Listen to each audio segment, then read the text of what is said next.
All right, for anyone waiting in chat, I'm going to give 2 or 3 minutes for people to hop on, and then we will hop into some spring training action. Welcome to the stream.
Welcome to the Season 3 Colorado Rockies Spring Training live stream. I'm excited for this one. The first time I've been able to stream our Rockies franchise here on the channel. I wanted to do so last season, just had a lot of plans over the Easter weekend. So we've got ourselves an exciting spring training upcoming, I think, with a couple guys that are gonna get a chance here to impress in spring training and make the opening day roster. Ethan Salis, I think, is the marquee name of that bunch at the catcher spot. Did not get the call up at any point last season, but with an impressive spring, he could be a guy that is our opening day catcher, and obviously that's a goal for us, is to have him play there long term. If it happens this year or not, you know, I'll take it either way, but would love for him to have a strong spring and make that opening day roster. Some more guys that are kind of fighting for spots. I think Sterlin Thompson, decided to give him a spring training invite. 74 speed catcher is clutch. Yeah, that is, you don't see a lot of catchers that are assets on the base paths, and that's part of what makes Salas so exciting.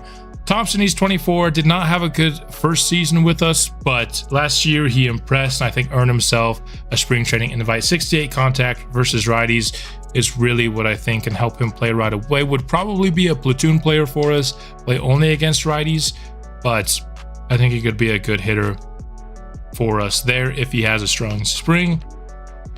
And then we have a couple of corner outfielders, Jordan Beck and Zach Veen. These guys were both on, episode 1 roster, and they're 24 years old. I think it's time for them to start impressing us here. And so we're going to give them a chance here at spring training. Some guys that just missed the cut, decided not to bring up Jose Barreto. I know there's a lot of excitement for Jose, 99 potential, starting out at 74 overall. I just think, especially with pitchers here in this series, I want to be very confident that they're ready to make it up to the bigs. Pitching in cores is no easy feat. We got to make sure these guys are up to the task. And so I want to give him at least some time to develop. I think the earliest I could see Jose Barreto being called up would be September call-ups, but I would probably bet on it being kind of a year 2 deal with him. I know some people thought I was too hasty to bring up Morillo, that we should have waited a year, maybe even longer than that, until the team was kind of ready to be good. Other people wanted Morillo to spend no time in the minors, so it's hard to find the balance. Some people want you to bring up the guys ASAP. Other guys want you to maybe be overly patient if necessary. We're going to try to find the balance of that here in this series. Kyle Brown just missed the cut here. 23 years old, but just wasn't good enough last year, I think, to especially jump over AAA. And then Brian Doe, he will be playing in AAA this year, but just too many ratings in the 40s and the 30s, I think, to get a spring training invite. But I don't think he's very far away. Another year of development, and I could totally see him coming and making, having a shot at the bigs next year. So this is kind of what we're dealing with prospect-wise at spring training. We've got, in terms of A and B potential guys, Salis, Morillo, Dollander, Kopech, who was our number 1 pick in the Rule 5 draft, Veen, Thompson, Bliss, another Rule 5 guy, and just some Rule 5 guys kind of down the board here, except for Drew Romo, who was also an Episode 1 prospect for us. So these will be the guys that we're mostly focused on. For this episode, there's a couple things that I want to look at. One of those being, I want to watch a game against the Oakland Athletics. Not only because that was a franchise team of mine last year, and it's always fun to look back on old franchises, but Richie Covey is already on the 40-man roster and already playing spring training. He, of course, was the generational third base prospect in this last year's class. So the fact that he's playing in spring training, I think it'll be fun to go in and see him hit against our pitching. We play them very early on here in the spring training. And then another team I really want to see is the Giants, kind of for a similar reason. Not only are they a division rival, but Jason Lindsay, somebody who was in heavy consideration for pick 4, is already on their 40-man roster and will be playing for the big league squad in spring. So really good contact hitter, good fielder, good speed. Definitely has weaknesses of his own, but the Giants think he's ready, and I think he would have been a good pick for us. I would say he was probably the 3rd or 4th best player in this last class. The one guy who was very good from last year's class, who is not yet on the 40-man roster, is Dwayne Perry. They are keeping him, letting him develop a little bit here in the minors, so we won't get to see him. In fact, he's probably not even the next pitcher to be called up for Philly. That would likely be Andrew Painter. Lindsay looks like a fast Luis Ariz. Yeah, and maybe even a better fielder as well. Ariz has a ton of contact. One of the best in the league, but what else does he do? Still a very valuable player. He was great for Mr. Hurricane in his Athletics franchise last year at times. But in terms of changes I made, there was a request to update Brian Doe. So I gave his look an update. I think he looks a little bit better now. I kind of went with an all black look here. So that is done. Another change I made from last episode is for Anton Hernandez here. He has 99 velocity, so let's give him a 99 mile an hour four-seamer, you know what I mean? And it was really interesting with him because he had 99 velocity on all of his pitches except for changeup. He just naturally had 99 already, but changeup was at 0, which is what brought his four-seamer all the way down to 97. So, forgive me, gathering snacks. Hey, no need for forgiveness. We've just been talking about some of the things we're looking to do here in this spring training. So by upping his changeup velocity to 50, it's what gets him that maxed out four-seamer. So that's what we did here. That's pretty much the only changes I made. I could show you what we've got for Jose Barreto's look as well. He's rocking the banana glove. Kind of, sticks out, but maybe in a good way. I think it's a pretty good looking glove. So this will be Jose Barreto. The other change I made involves the Dodgers. So the most recent, how's it going, Paranoid Personality? The most recent live roster finally added Yamamoto into the league. So I added him into this league. I just kind of erase one of their D potential guys on their 40-man roster. In the live roster, he's a 77 overall, 25 years old with A potential. So we're a couple years down the road, so I gave him +7 overall, as he's 2 years older now, which I think developing 7 overall in 2 years is pretty fair.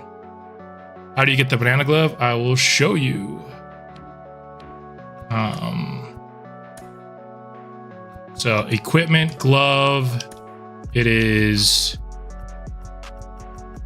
or did they take it out? Oh no, it's right here. There's these absolutely ridiculous ones. I use this one a lot because it matches our purple game. This one's just a banana, and there you have it. Such a rough game for Dollander. He was good the first few innings. Yeah, I thought he was in line for a really good game in his debut. But those home runs, that can be a theme in this series to be a problem. I already simulated the first game of spring training. I know my face is kind of covering it just a little bit, but it was a 2-3 loss. I had to get a thumbnail, so I simulated the first game. In that game, the thumbnail is Morillo hit a home run, driving in both of our runs with it. 3 for 4 in the game, so he's off to a good start here in spring training. Like I said, though, first game I want to hop into is the Oakland Athletics. Morillo is a good contact hitter. He's a good all-around hitter. One thing I wanted to show you is last year with him, we had him doing durability just because his durability is so low. I think I want to train up his plate skills, though. I think the next step up for him to go from a really good hitter to a great hitter is that plate skills. And so I think if we work on that, he can become just an absolutely insane hitter. So we're going to simulate through this second spring training game. Didn't do particularly well here. Let's see. We had 2 hits for Michael Chavis and Max Anderson. And then pitching wise, oh geez, Michael Kopech was terrible in his spring training debut. Allowed 4 runs, didn't even make it through an inning. Cubby gonna be interesting. Yes, he is. Let's see him play right now. Should be Michael Kopech on the mound. Was just terrible the day before. Hopefully he can rebound a little bit against this Athletics lineup. And let's hop into the first game. Let's pause the music so we can hear the sounds of the game. Nice roster. It's going to be a nice roster for us eventually. We have a lot of good potential. Our first 2 drafts have really brought in a lot of potential. I think our pitching looks a lot better after this last draft. Salis, Kopech, and Morillo. That's a nice little visual there. I didn't get any cool visual like that. Oakland sent Ruiz to AAA today. He's actually pretty good in this game. I was kind of looking at Oakland's roster. I think he's up to like 79 overall. Good fielder. I think in real life, he's good at stealing a bag, but I could see why he's getting sent to AAA. Kind of needs to hone in some of the other skills. So here we go. Oh, it's Chase Chaney on the mound for Oakland. Sterlin Thompson hitting leadoff for us against righties. Like how MLB does the fan capacity. Yeah, for sure. You could definitely tell the difference between like opening day and like a day game on a Wednesday, that those stadiums are not packed. I feel like a lot of the other sports games, they are scared to put half-empty stadiums because they don't want to send like a message that the fans aren't good or something. 3-1 count here for Thompson. Could draw a leadoff walk here. Gonna swing at that one. Foul.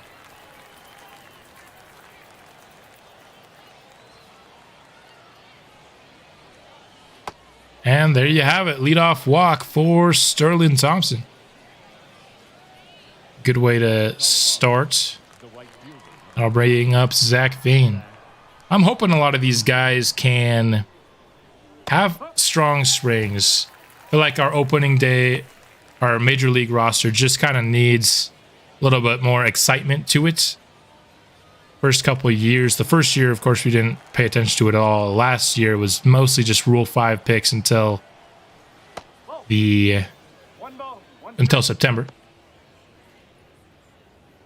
But if we can add a few more prospects that have actual upside to the major league roster, I think that'll add a lot more reason to... Oh my, what a call. Jeez. All right, low in the zone is free for these pitchers apparently today. Strike 3 is swinging for V. So 1 on and 1 down for Rafael Morillo. I love watching this guy hit, let me tell you. It took a little bit longer than I wanted for him to hit a home run with me watching, but everything else, I mean, this guy just, he has clutch moments for us. He has consistency getting on base. He will draw some walks. This one down fair, down the third base line. And that'll bring Sterlin Thompson to third. So Morillo, another hit, his 4th already that I've seen, because again, I did watch that first game. He was 3 for 4 that game. Another hit here. Angel Hernandez here today. I gotta be honest, I have no idea who Angel Hernandez is. Is he a real player? I just gotta assume he is. Jordan Beck, well struck to right field and out though. Attack from third will score the first run, so a sacrifice fly from Jordan Beck.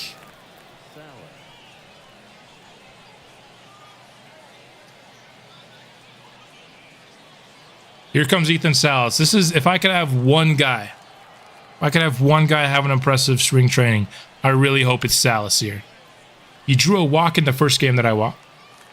Oh, the MLB umpire. Okay, I knew that name sounded a little familiar. I have heard of Angel Hernandez on Twitter, and I've seen some of his calls. Yeah, okay. I was like, the name seems vaguely familiar.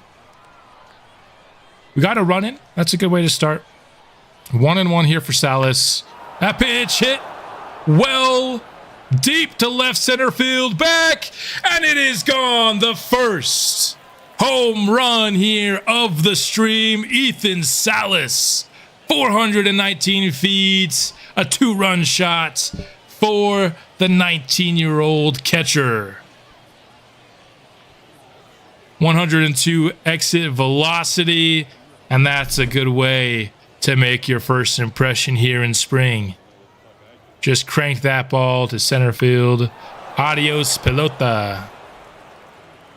Isn't that what they say in San Francisco? Oh, no, that's what they say in San Diego. Another ball well struck, this time by Nico Cavadas. Back and right at the wall. It is caught. Rising star. I think we saw a couple of rising stars there both get on base in Morillo and then Salis there. Have a lot of our good potential players at the top of our lineup, and they had a good first inning. So, Michael Kopech, he was the first round pick in the Rule 5 draft. I'm thinking, I'm hoping that he can be a guy that could stick with us for a few years for sure. Asterio Ruiz, big time speed, hitting leadoff for the Athletics. What a tease. Yeah, I thought that one was for sure gone.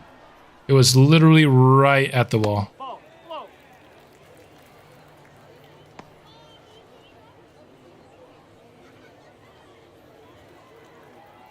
But Kopech, not good in his first appearance. Hoping for a rebound here. This is a pretty good lineup to have a rebound against. Dollander not starting. He started the very first game. He had the game that I watched for the thumbnail.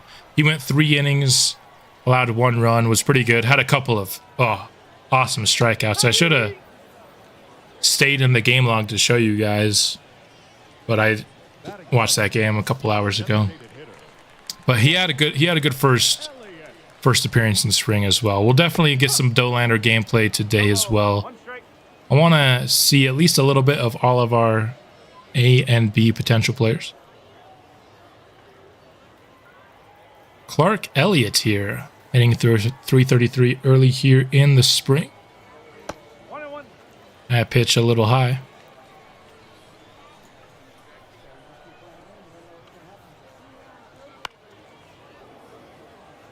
Fouled off, making it 1-2 here.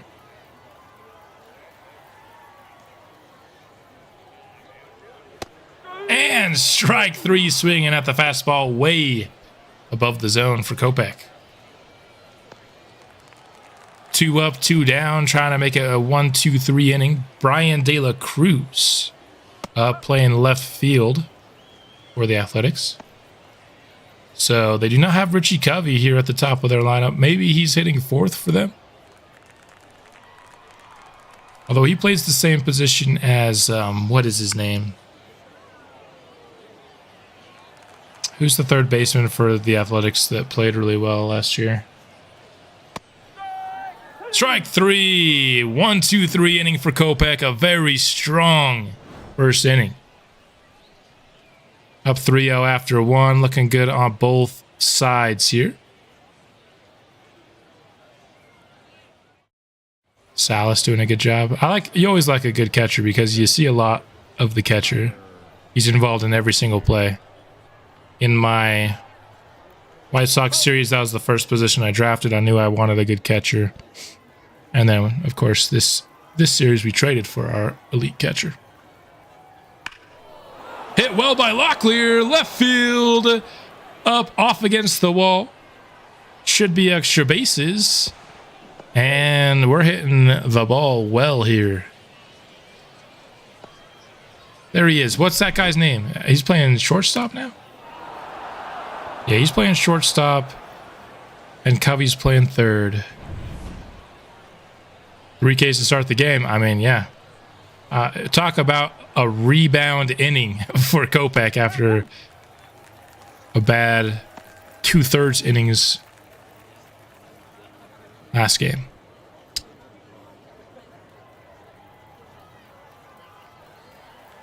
Logan Cerny, he's one of the worst hitters in our lineup for sure, but plays really good defense at center field. That's why he's there. Had an awesome diving catch. Was that the last episode or 2 episodes ago? Can't quite remember.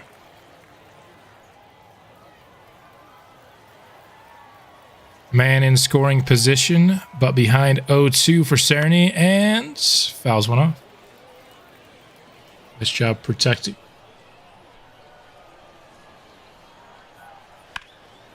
Ooh. Got a decent hold of that one, but foul. He has 200 average. Yeah, that's probably all you can expect from Cerny. He's going to be a guy, I mean, he's hitting 8th for a reason. I actually don't know who's behind him.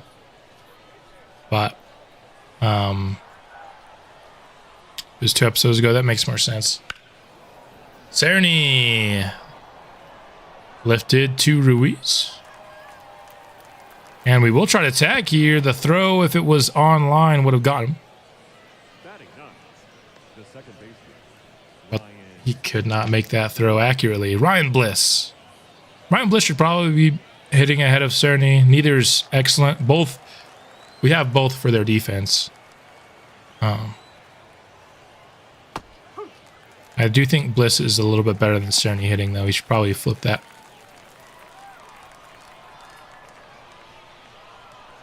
Ruiz has a weak arm. Yeah, it's not great. He's definitely a guy that you feel good testing from that team. 286 so far for Bliss here through the first 2 spring training outings. We can get 286 from Bliss next year. I'm going to be taking that.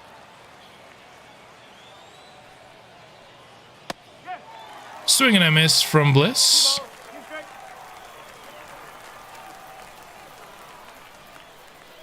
Two.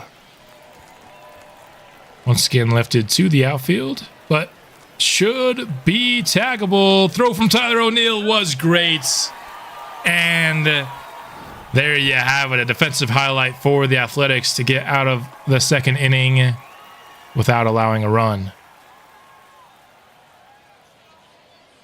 That was a great throw from O'Neill. Still 3 runs on 3 hits. And here he is, Richie Covey, hitting in the cleanup spot. We're still early on in the lineup for the Athletics. I did update his look a bit. He didn't have a very good look. Some of the guys who are very good prospects around the league, I'll update their look to make sure it's good. Good first pitch there from Kopech, clipping the top of the zone. I didn't update his stance, though. His stance looks good. I don't think it needs to change. Through the infield, and Covey is in for the first Athletics hit. Be very interested to follow him, see what kind of career he has. It's always fun, you know, obviously it's nice to... Zach Geloff, that was the guy I was thinking of. He plays third base, I think, naturally. But he's slidden over to shortstop, and Covey's at third. Geloff could never really get going in our Athletics franchise, but had a really nice year against righties last year.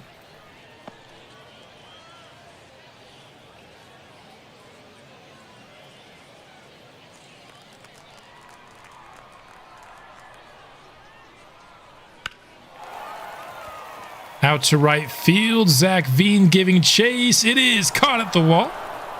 Second time we had one nearly leave the park. This time we're glad that it stayed inside. Shea Langoliers. He's a guy who's definitely had his face scan changed from last game to this one. A lot of the guys on the Athletics do have much better face scans in this game.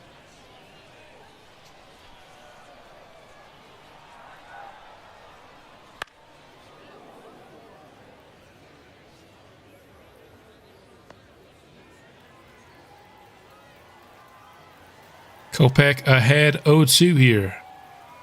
Can we get another strikeout? And this time, gonna hit the dirt, but nicely blocked by Salis.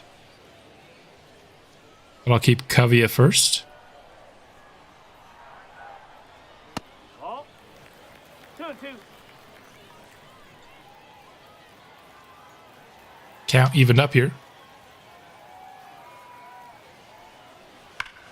Oh, that one left over the plate.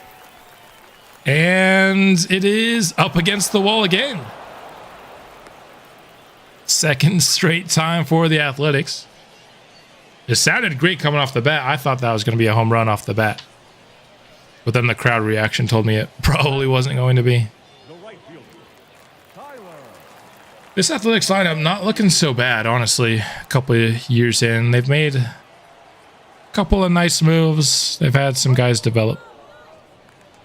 Not saying they're a playoff team by any means, especially probably not with their pitching, but it's not the garbage heap that it starts out in franchise these last couple of years. Popped up to foul territory. Salas giving chase. It is just catchable. In real life baseball, we've seen a couple of guys already topple over that edge there. Bryce Harper I saw do it, and Wilmer Flores as well. But another scoreless inning pitched by Kopech. So far, absolutely much better than his first outing. We've got the top of the order back for our Rockies. 1 ball, no strike.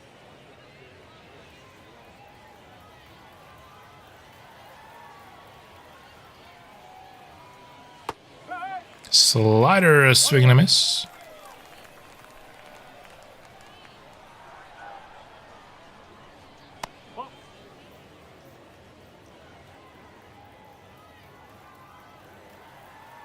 Thompson got on base with a walk.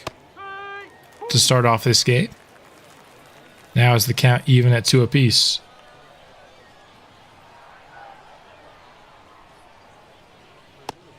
Outside on the fastball will make this count full.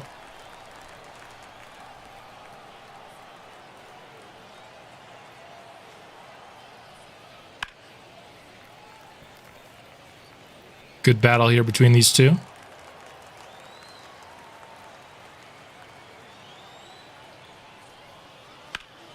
Oh, a pitch to hit there from Thompson. Looks like he got a little underneath it, just barely missing himself a home run there. How many shots to the warning track have we already seen here in this game, and we're just top of the third?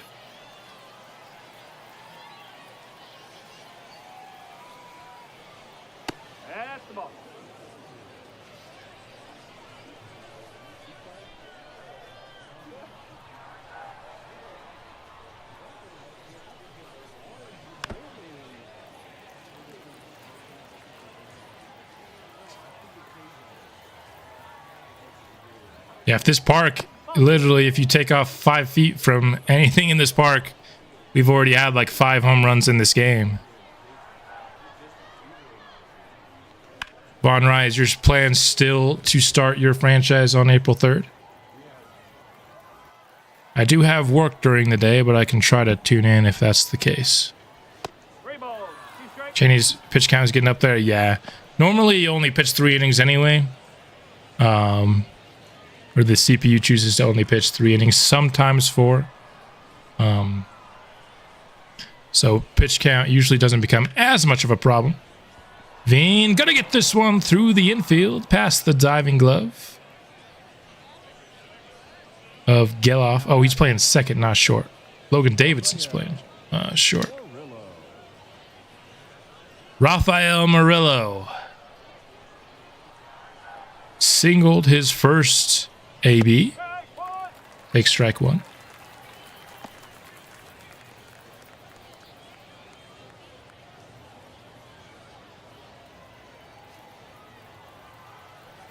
Usually don't do much spring training. Yeah, I'll definitely be on the lookout. Do you have an estimated time? I'll be working from home, so I could probably tune in. 1-2 count now. Oh, that was a nice curve. And Morillo goes down swinging. The second strikeout here for Cheney. Now 2 gone, 1 on for Jordan Beck. Back in episode 1, was really hoping he could be a good power bat in the lineup.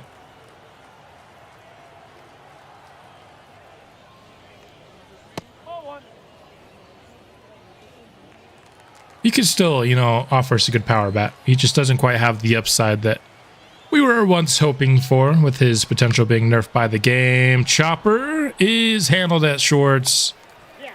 And scoreless third.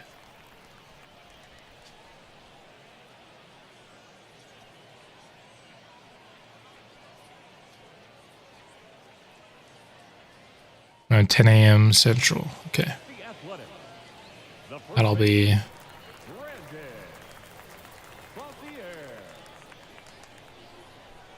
Try and make sure that I am there for at least part of it. That's the ball.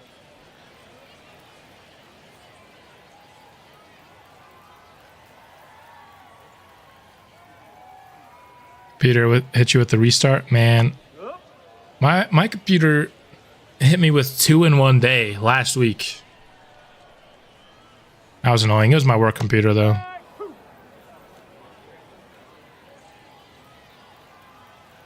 Brandon Boissiere? I don't know how to say this guy's name.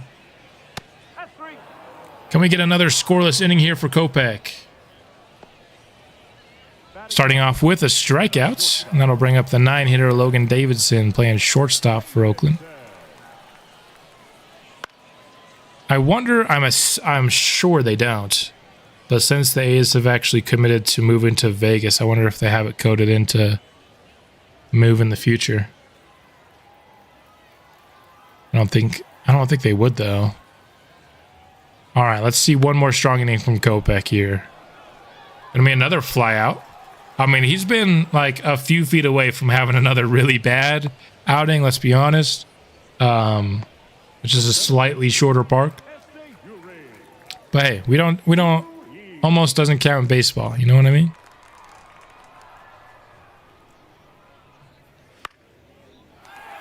Esteury Ruiz will reach base with a liner up the middle.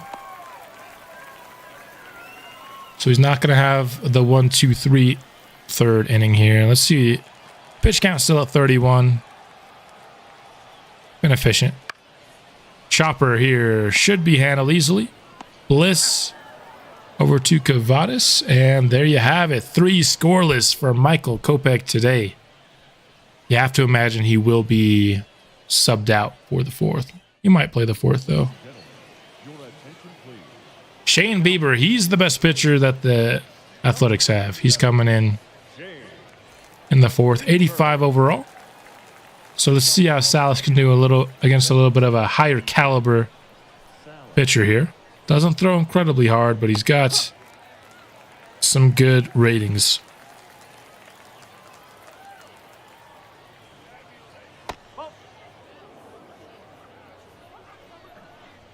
Taking a couple pitches here for a 1-1 start to the AB.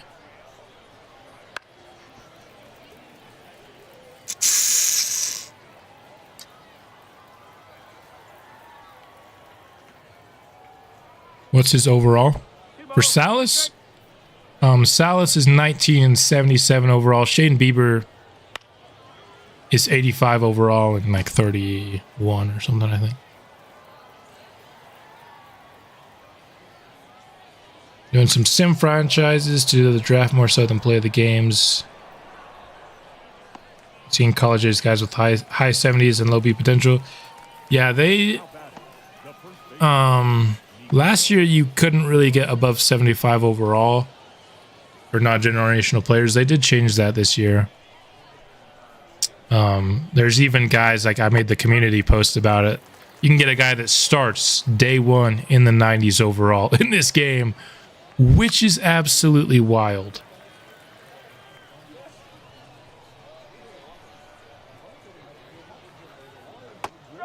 You know for Salas. I assume you know for Salas. I just wanted to cover both my bases. Yeah, Shane Bieber's 85 overall and low 30s.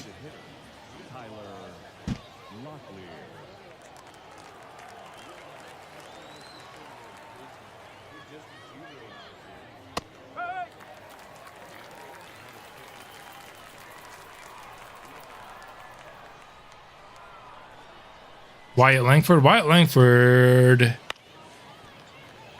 is going to be good.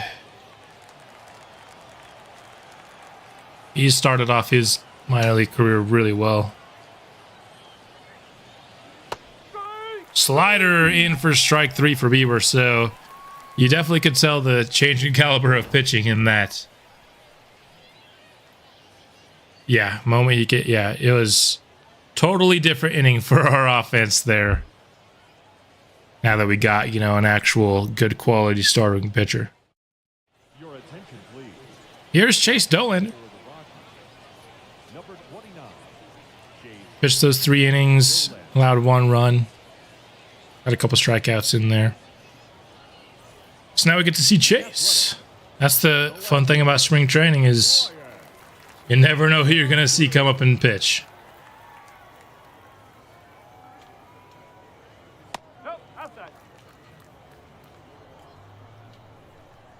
Yeah, for age, I don't care about guys that are a little bit older as much in MLB the Show as I do for like Madden. And Madden, you always want to get 21 years old. But for MLB the Show, I care a lot more about a guy who's actually going to be good in this series, you know? A guy you can see reasonably coming up within a couple of years. Now, Kyle Brown, the downside, you take a guy like Kyle Brown, who drafted at 22, high 60s overall. he doesn't really do well. Now you got a guy who's already 23 years old and hasn't really gotten good development, you know? So there is downside to it, but generally speaking, I care more about MLB readiness than I do about age in this game. And that's not to say Kyle Brown's going to be a bust. He's still 23, and I'm excited for him this year. I hope he has a good year. Richie Covey deep to center, but Cerny chases it down. Great play over in center. Scared for a bit there. Yeah, I feel like there's been a lot of nice batting sounds that have resulted in outs here so far. Now he's got Zach Geloff. Swing and a miss. Covey has definitely gotten some good contact both of his plate appearances. He's going to be fun. Hopefully we play him a few times throughout this series. And a 1-2-3, just strike, strike, strike 3 swing in there. Great inning for Dollander. Although there were a couple close ones. That's kind of been the theme of this game. Our pitchers, you know, the Athletics have 0 on the board. We are not that far from the Athletics, maybe even, you know, having a lead in this game. Now, our offense started hot. We had 3 runs in the first inning, but have since had 3 straight scoreless. Can we finally get back on the scoring column here with this run through the order? We got the bottom of the order up first, though, with Cerny and Bliss. Joey Estes, the pitcher. I don't know how good he is.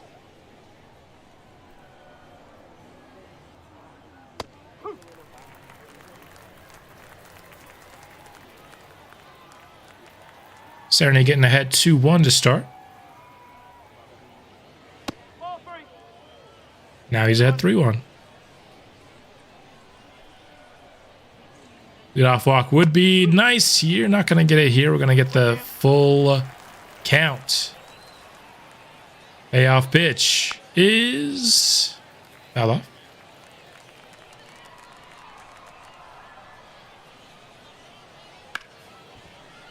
Sharply to second, but corralled easily by Geloff.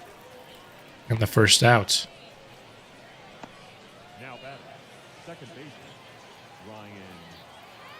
I've been debating who to put at second, who to put at short between Bliss and Morillo.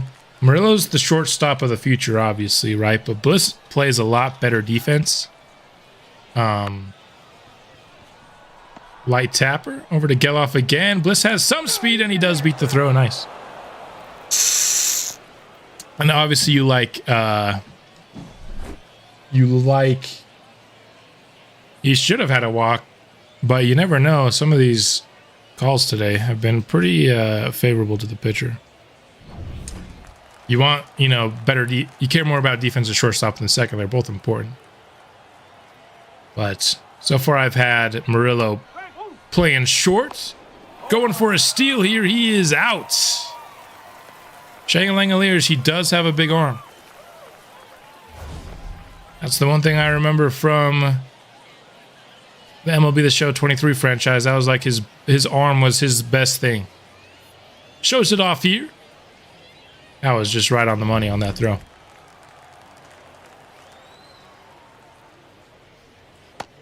So 2 gone, nobody on. Man, this ump is something.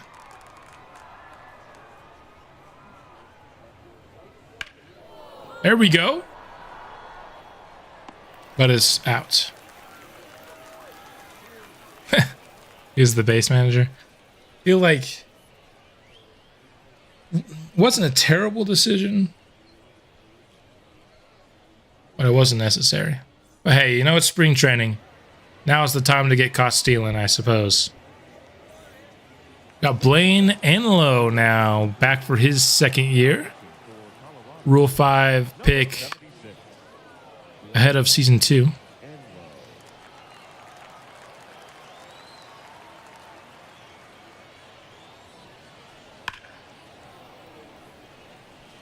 He has B potential if I am not mistaken, so he could develop. I'm not exactly counting on it. I think we have a lot better options down the line for our pitching. This has 56 speed. I thought he had speed in the 70s. I just barely clipped the zone. Could be right though. Maybe it is in the 50s. I don't know why I'm thinking it's in the 70s. Yeah, if it's 56 speed, then there's no need to. How old is Enlo? Let's see. 27 years old. 68 overall beat potential. Probably not going to happen with him, but if it doesn't, again, we have a lot more options down the pipeline now. We have starting to actually get some relieving pitchers, some action in the bullpen. There's a couple of relievers that I think the two guys that we drafted with our first draft, I think both have a chance to get a call up at some point this year. The first baseman, number 17,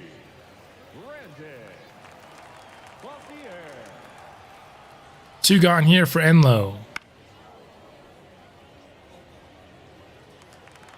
I just hear Bossier is how you pronounce his name. That sounds reasonable. Leaping grab by Sterlin Thompson. He plays good defense for sure at third. And there he shows it off a bit, leaping up. Great reaction time. Gets the snag and gets us out of the inning. Your attention, please. Luis Medina. Another guy I remember from our franchise. Didn't we draft a center fielder? No, we did draft a second baseman, though. Oh, wait, did we draft? Yeah, we did draft a center fielder in, like, the 5th round that was terrible. That had, like, 50 overall with C potential. Is that the guy you're talking about? We did draft that guy. Our scouts liked him a bit, and I just couldn't see it. Veen! That's fair! Gonna be an automatic double.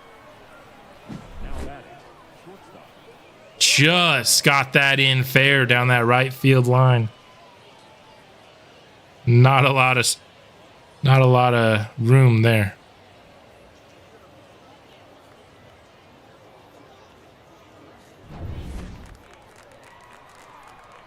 Here's Morillo again. Has a man in scoring position, could bring home another run. Oh, he didn't bring in any other runs in the first inning. What am I talking about? Could pick up his first RBI here of the game. Smoked that ball, but it's going to be fair. Would have left the yard had it been fair, though. You smoked that thing.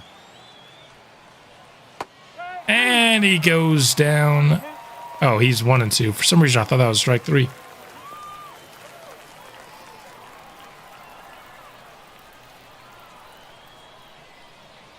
One and 2 now.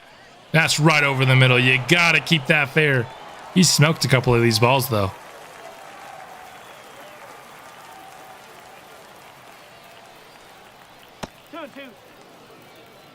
Count evens up there.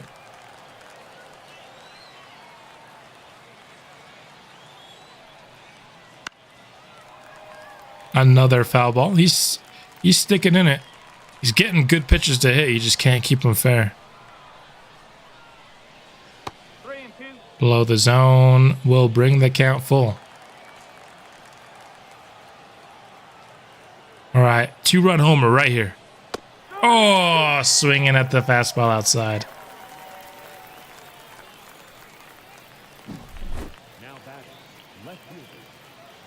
Could have had himself a walk there. This is not a great umpire, but we would have called that one ball, but it was a great battle for sure. Fouled off a lot of pitches there, extended the at-bat. Now it's Beck. And he drive on a run.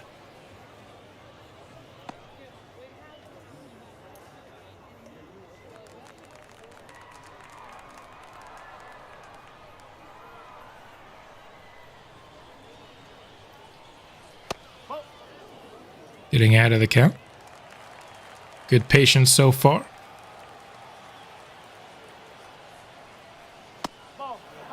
Did you notice that they include the 2 games in Korea every year?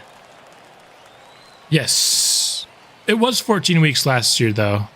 It just... the draft, I think, starts a week later to compensate for it. It was 14 weeks, both games.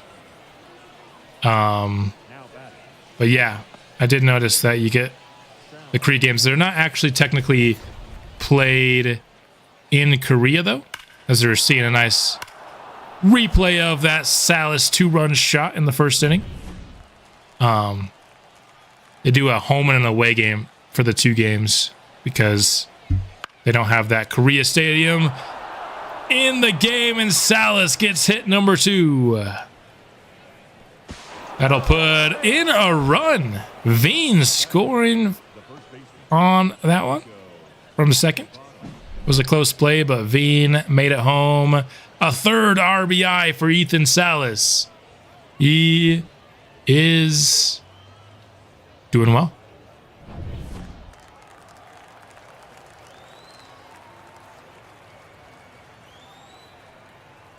You can make the schedule normal after week 1. Yeah, after year 1. Yeah.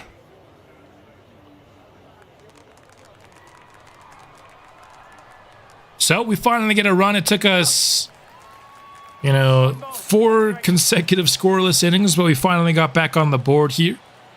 Runners in the quarters for Cavadas. Salas has been nice for us here in this first game. We're probably not going to watch a lot of games like this. I just wanted to see Covey hit. We're going to be going through games a little bit more quickly here after this first one. Mostly just focusing on players. Swing and a miss there at the circle change.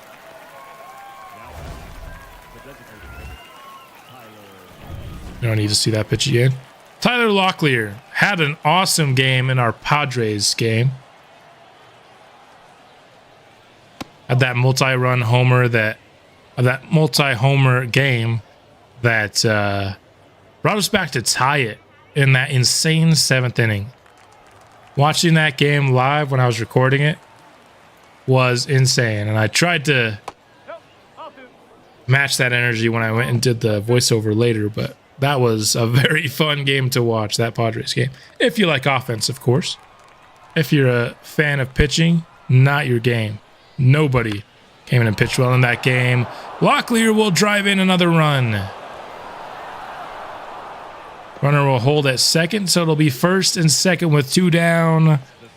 Locklear smoked that one. 105 off the bat, just wasn't lifted at all. Straight through the middle of the infield there for Tyler. Can Cerny keep the inning going? I'm a little bit more doubtful about this one.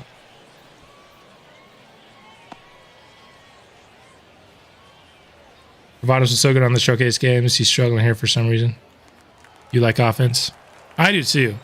I don't want games like that every game, but one of the appeals to me of choosing the Rockies was that you're going to get some games like that in the series where just both teams are nailing homers. Now, Nolan Jones going 6 for 6 in his revenge game. That I did not see coming. That was insane. When he hit his 3rd homer, I was jaw to the floor watching that game. I was like, are you serious? Oh, that was a really fun game to watch for me.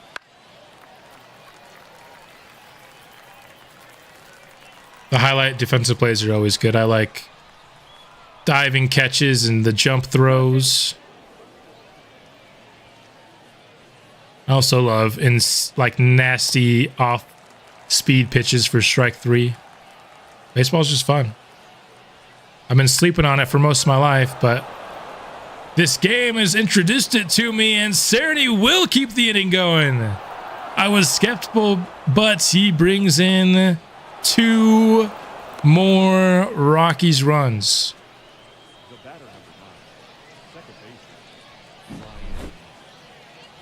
Yeah, he had something that he was holding a grudge for us on that he needed to let out that game. That's going to be a 2-run triple for Cerny.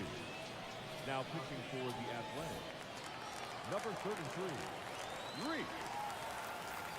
I thought the inning was over, but Cerny pulls a triple out of his bag. No ball, 1 strike. I think we'll go basically whenever the Athletics take Covey out of the game, or he's like probably played his last at bat. Will probably be when we sim the rest of this one. But he'll probably get one more at bat, I would think, in the 7th inning. Oh baby, a triple. You always love a good triple. He's got the speed for it. He just usually doesn't have the hitting for it. It's definitely over. I just want to see one more Covey at bat. It's pretty much the only thing we're still here for.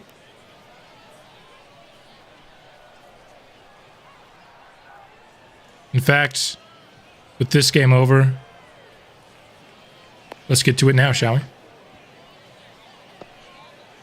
Good little ground out there.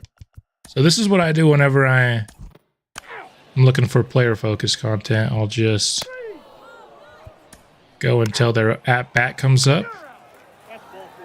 Got a walk from Morillo. Ladies and gentlemen, your attention please.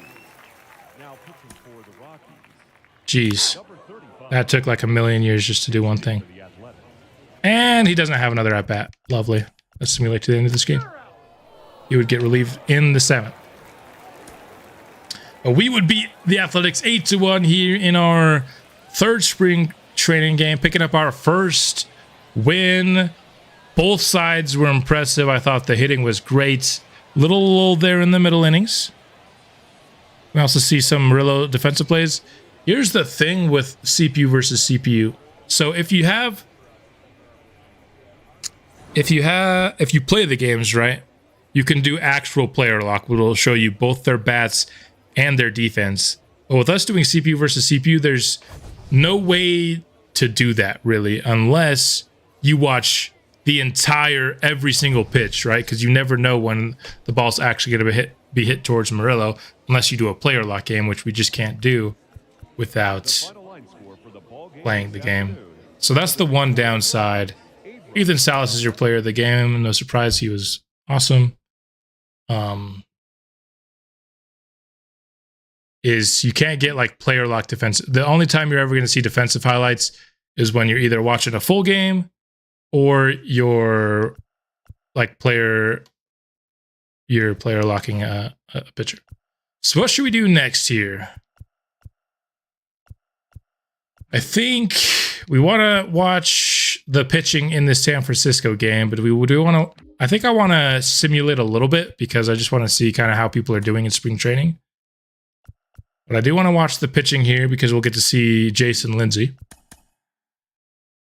Here's how everyone's doing now through, what is this? This is 12 games now. We have Morillo. He is at 3 home runs, 364. Dollander starting to struggle a little bit. You want to see the Padres? We have another game against the Padres, or did I simulate the only one? We play the Padres at all this entire spring training? We don't play the Padres this spring training. That's weird. The Padres center field. It's the Giants center fielder that we want to see. Which is what we're gonna do right now. It's Lindsay right here. The Padres did pick up a couple of good players in the draft as well, but they're just not on the 40-man roster yet. So we'll see them later. So we're gonna watch this game against the Giants. I just kind of want to see it.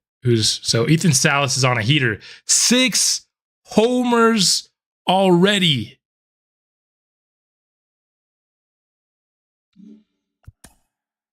For Salas.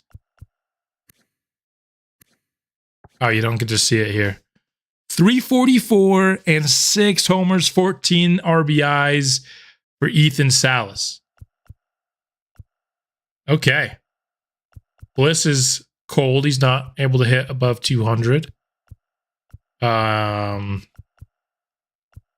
How's like Kopech doing? I want to see how Kopech's doing. Kopech's not doing great, but he had a really rough start. Anybody else has the on fire or the cold tag? I don't think so. It'll be faster if we do this. See Zach Veen. Zach Veen's not doing too great. Unless, yeah, he's not even getting the Coors bump. Already have like 8 homers in Coors. Yeah, I think Ethan Salas has already earned opening day starting role. He has crushed it here. I want to see who's been the best pitcher so far. Naked Man has the best ERA, but his whip's terrible. Blaine Enlow so far has been our best pitcher in spring training. See our relief guys. 0 runs earned, but 2.1 whip. Okay. Andrew Moore's been good. He was terrible last year. I hope he can have a rebound here. Sims, okay. Gerson Moreno, he's already 30, so I don't know if he's ever going to reach that B potential. But, I mean, these numbers don't look good, but it was honestly one of the better pitching efforts we had on the team last year. We just did not have any good pitching. So, not great so far for Santillan.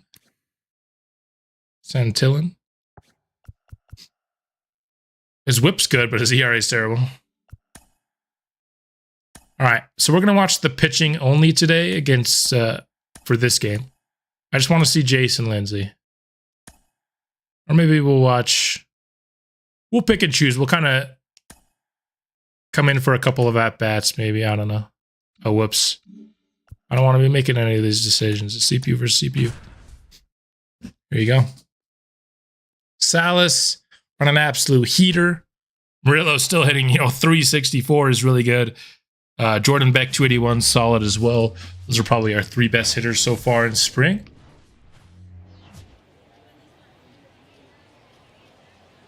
I want to see, maybe for this game, we'll just focus on that pitching, and then we'll start to pay attention to some hitters. I think after this, we want to see some Salas. We'll do just the pitching, and then we'll go maybe probably like 3 games in a row where we'll pay attention only to Salas. And then we can do the same for Morillo as well. Michael Kopech back on the mound. He was good. I'm definitely down to see him pitch a little bit more again.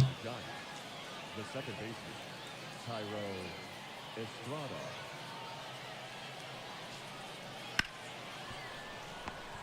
There you go. Here's your defensive Morillo highlight. Very routine play, but those are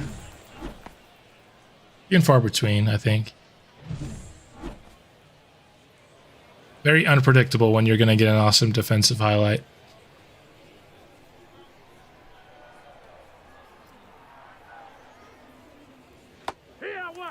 ERA is crazy. Well, yeah, I think it's all due to his first appearance.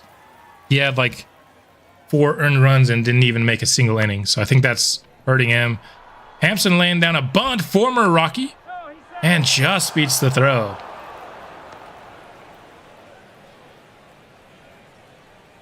Definitely adds some speed to him.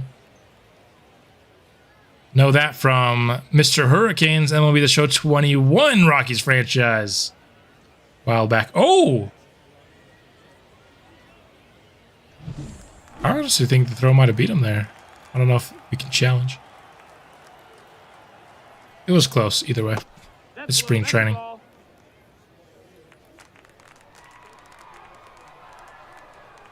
Wilmer Flores. And we saw full games against the Dodgers and the Padres. We still need to see a little bit more of the Giants and the Diamondbacks. I don't think we've played anything of the Diamondbacks in this series yet. So we'll make sure we definitely get a full game at least against the Diamondbacks. We've played the Giants in some critical situations, but we haven't played a full game against them yet either. We'll definitely be taking the seasons a little bit slower. The more there is to look at in a season, the slower we're going to take it. There wasn't a lot to look at in season 1. It went fast. There we go. Nice play made at the catcher spot by Salis. That was a quick reaction time to get up and haul that one in. He had to get up in a hurry and track that ball down. The speed maybe helping him out a little bit there. Jorge Soler. Absolute just electric power against lefties. 0-1. Hit 36 homers for the Dolphins 2023 in real life. Forgot what I was in the middle of saying when Salis made that good play. There we go. Force out at second. Couple of hits to Morillo there, giving him some fielding practice.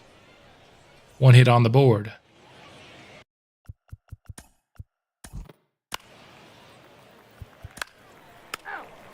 Ooh, ground into a double play by Morillo on that, unfortunately. Wonder if the Giants are actually even playing Jason Lindsay. If they're not, that's going to be pretty disappointing. But they should be. He's their highest rated center fielder by a wide margin. Oh, fumbled by Morillo, but he has time to pick it back up and still make the out. I have, in my sliders, I have errors tuned up a little bit. So you will see it, because I feel like the base sliders, you'll just never see an error. And you can get away with really terrible fielders. Oh, come on. Gotta give a strike call there. So, I mean, Morillo's a good fielder. He's in the high 60s, but, you know, at shortstop, high 60s, still gonna see a couple of errors. Redeemed himself there. Yeah, staying with it despite the initial fumble. That was a nice pitch. I gotta be honest. Kopech has not been good when we haven't been watching him, but these innings that I've actually been watching him, I'm liking what I'm seeing. He does have really low walks per 9, which worries you for simulation. It's probably why he was so bad in the simulated game. And Jason Lindsay, it looks like, is next up. Or is that somebody? Oh, that was somebody else. That was a different generated player that's up next. Oh, strike 3, looking for Blake Sable. Beautiful pitch, top of the zone. Oh, this is a nice view. Like that. I don't think I've seen the ump cam yet. I should do that more often on strikeouts. Huey Drew. This is another player that they drafted. All right, one sec. I gotta look at Huey Drew here. And they have another guy. Left field, 73 overall, switch hitter. He was probably a year 1 draft pick that they drafted at 22 years old, I think, probably. Good hitter against righties for sure. Oh yeah, that's a MLB caliber hitter. So the Giants have got themselves a couple of nice picks that are already playing at the MLB level. That was a little bit too many balls. Yeah, I mean, that's going to come into the... His walks per 9, if I go back here real quick, is so low. Where's Homie? Did I miss him? Where did he go? Oh, here he is.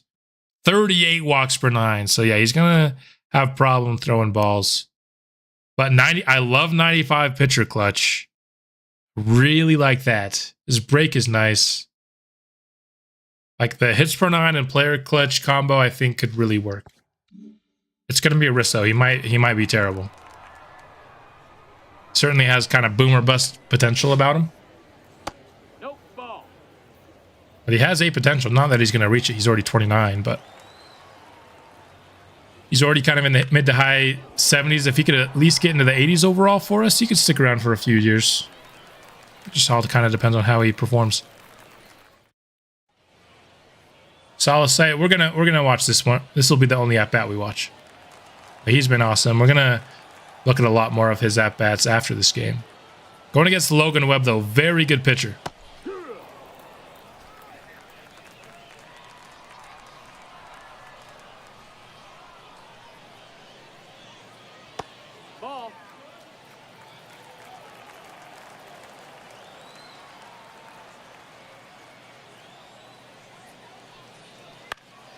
This one, chop to third, Matt Chapman. Throw across the diamond.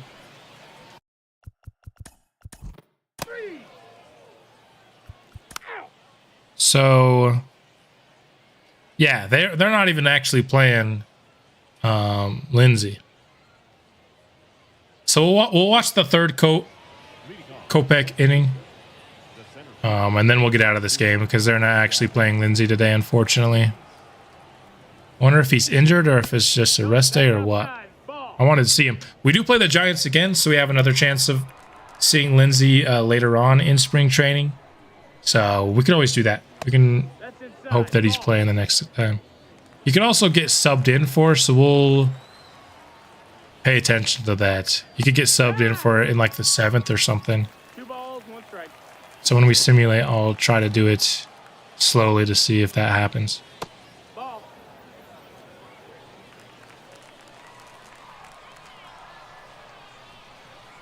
But liking what I've seen from Kopech. Here he gets another out. That's an out. Close to allowing a walk there. He's throwing a lot of balls, but he's actually not allowing a lot of walks. It results in a lot of those, you know, counts. Gets like 5 or 6 pitches in an AB. Nope, But that's in. as long as you're not actually allowing walks, I think throwing balls is fine. But that's the risk you play. If you do throw a lot of balls, you're eventually going to start allowing a lot of walks.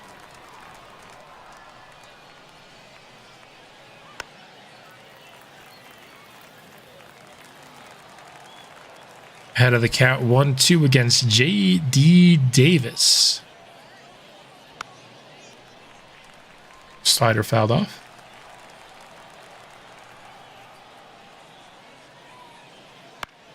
Popped up to foul territory. Salas searching for it. Falls it in easy. Figuring out his opponents. Yeah, he's not the kind of pitcher that's just going to come up straight up and attack you. It seems like that's exactly what he's doing. He's trying to figure out what you're going to swing at and what you're not going to swing at.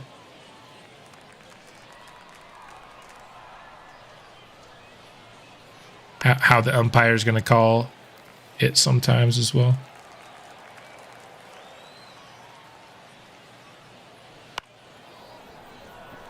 It'd be to his advantage to actually get guys on. Yeah. His hits per nine is pretty good as well, though. I think it's high 70s. So that's the combination, you know. If he doesn't have guys on base, he has high hits per nine. If he ends up, you know, maybe allowing a solid hit ball, then his hits per nine rating gets even better because it jumps up to 95. All right, let's see if they end up pinch running our Lindsay in at any point. Not a good game so far for Morillo. So it would probably be at that center fielder spot. Hampson hits a solo homer. Kopech stayed in for the 4th this time. Interesting. Salis, another home run for Ethan Salas. Number 7 of the spring. My goodness. I mean, they honestly won't be subbing him in this early. So we could probably go a little bit faster through these next innings. Triple for Hampson. He's actually killing us right now. 0 for 2 so far for Morillo. 0 for 3. Just not his day. Now we're in the 7th. So this is when people start to... There it is. Lindsay. Here we go. Shouldn't have skipped. I know. It would have been nice to see another homer. At least we've already seen one from him. Ball.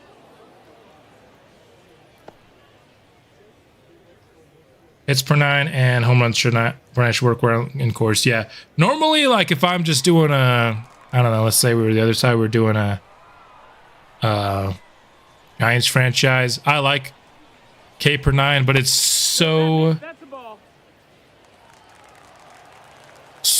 important to have good home runs per 9 in cores and just keep people off the bases. And so I am looking more at that. That's why I really liked what's his face, Jose Barreto. Like his K per 9 is his worst per 9, but I think he has a chance to be really, really good. Yeah, Lindsay is sucking to start spring training. Only 118.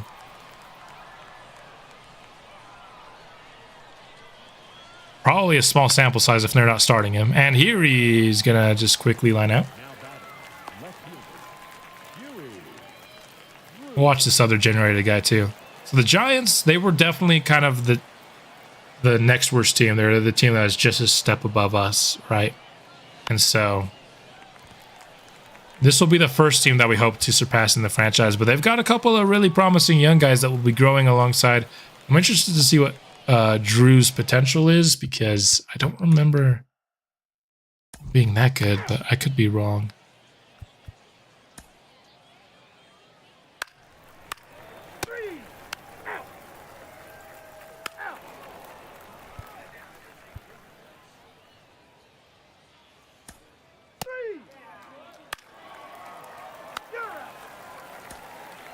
All right, let's see if we can get Lindsay one more AB. The Giants should have to get something going here. Jeez, so many substitutions, man. Looks like it might not be happening. Oh, there's a double. And now, wait, they took him out. They gave him one. They gave him one thing, and then let's watch this Salis AB. In non-draft only franchises, Nick Sterlin is a stud. Great hits per nine and clutch.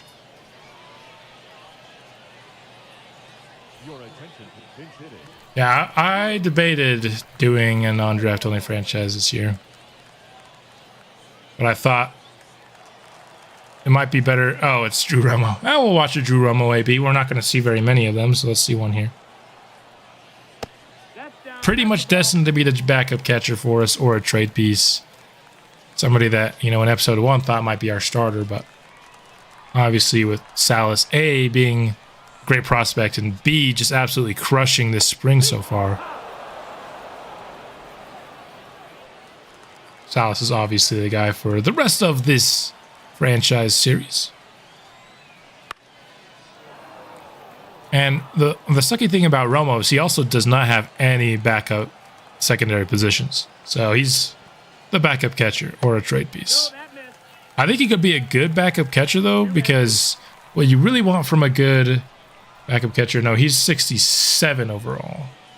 Romo is. And B potential, but it's like low B. It's like 80 or 81. Yeah, 67.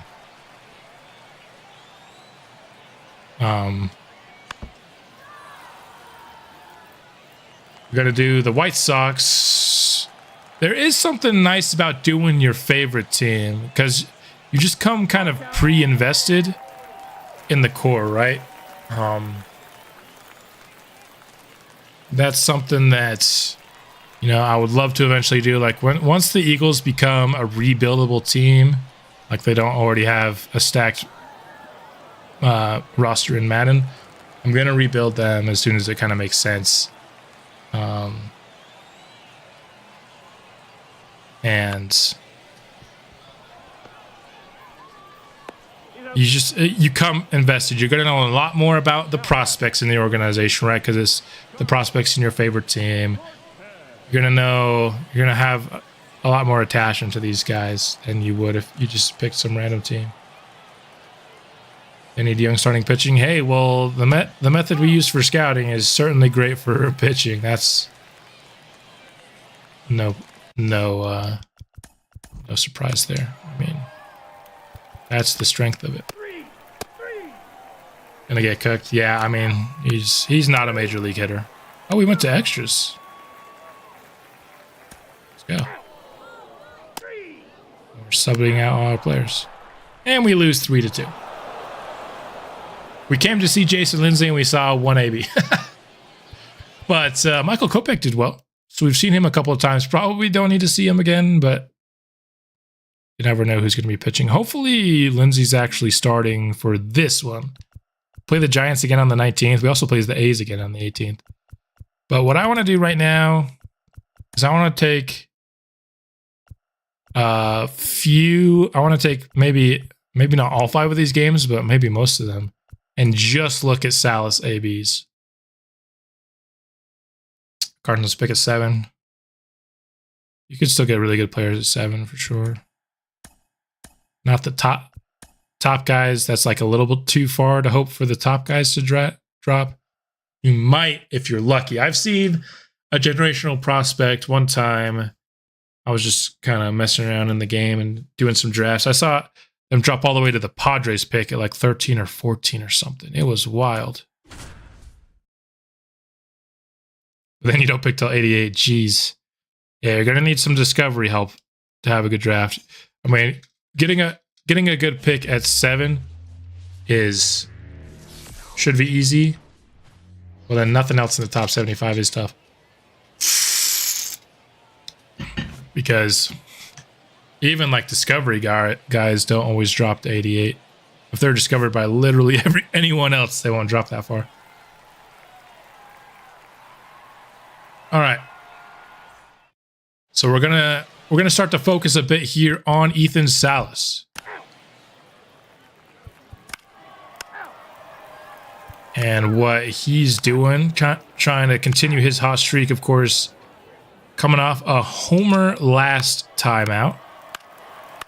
Oh, the Rangers absolutely destroying our pitching there. So we've got one down, already down 3-0 in the game. No runs on the board yet for the Rockies, but Salas has been doing an excellent job of putting some runs on the board for us this spring. Looking up your scouts. I remember in your athletics franchise, you probably had the most insane scouts I've ever seen. I wish I had that many good scouting options. One of the franchises I started to do a little bit of research, I had a 98 efficiency, 97 position player scout. Ooh, that guy was nice. 0-1. Where's that 99 potential pitcher? He is not getting a spring training invite. And we're already past Ethan Salas.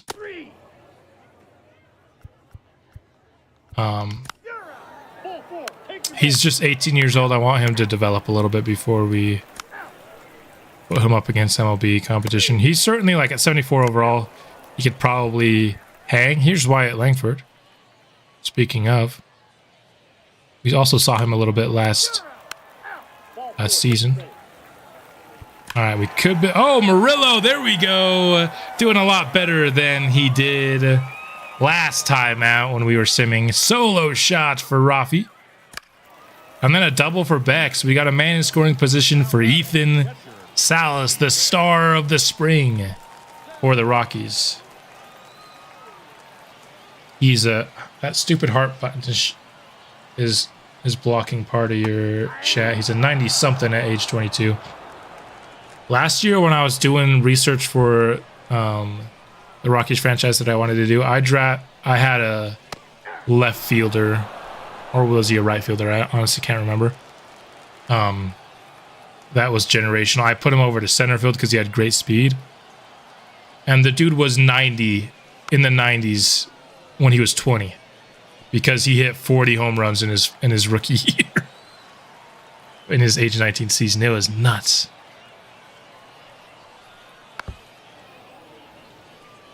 .98 efficiency, 91 pitchers. Nice. 95 efficiency, 90. Oh, so you got 95 plus in both.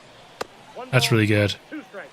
You really want, if you can get it 95 plus efficiency on your position player scout, because that gives you an extra 5% a week on 18-year-olds, so you can get them full to 100 after 2 weeks instead of to 95 after 2 weeks.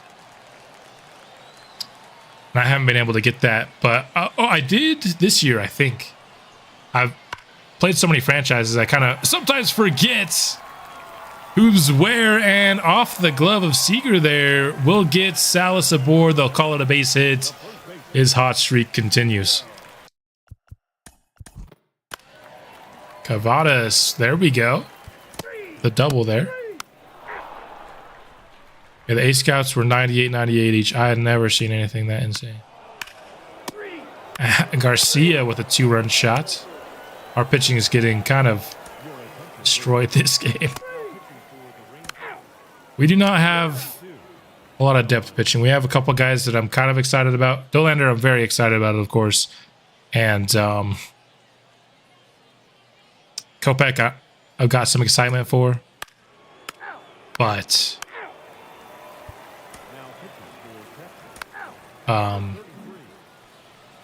after that, our pitching is going to be pretty rough this year.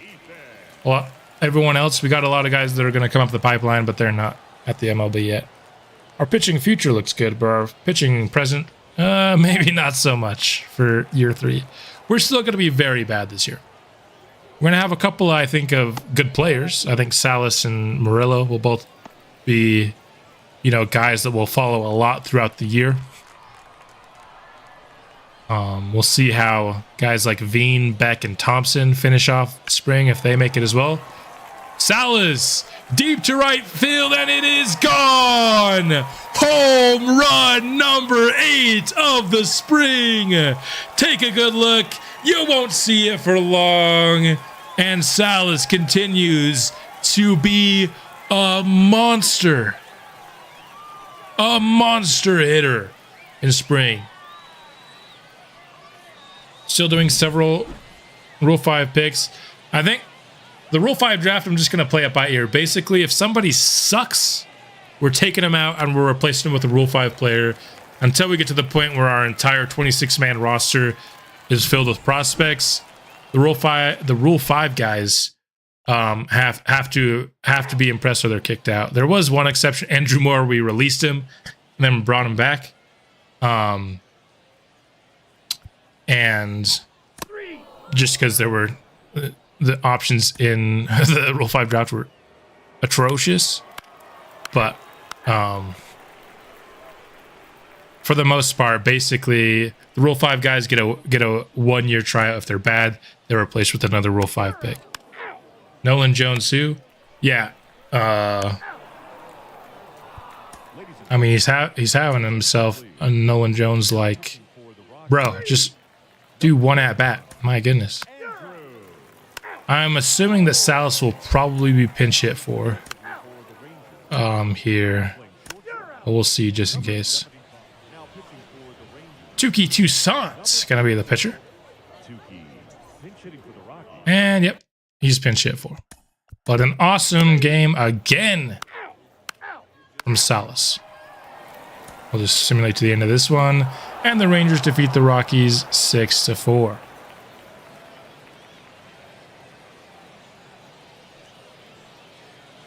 But yeah, I think the Rule 5 draft will be part of the franchise for probably a couple more years. A couple more years to get all the prospects up to the point where our team is filled with people that are either successful Rule 5 picks or prospects. Until then, the Rule 5 draft is going to be in play. So, let's watch more Ethan Salas. I mean, why not? It's been really fun.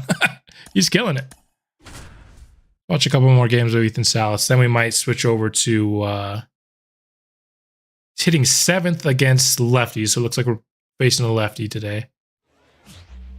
Doesn't have quite as much power against lefties as he does against righties. But his contacts is actually better against lefties than it is righties, despite the fact that he's a lefty hitter. That all came from last year when he had a pretty big boost to his contact versus lefties.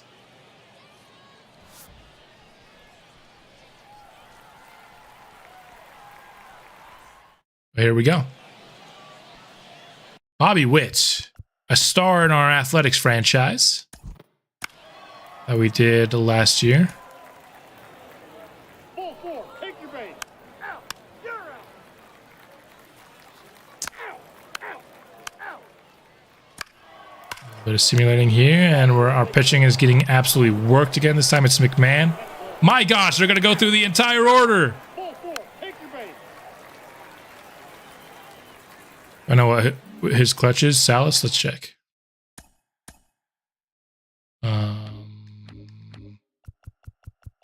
Our boy Salis has only 52 clutch.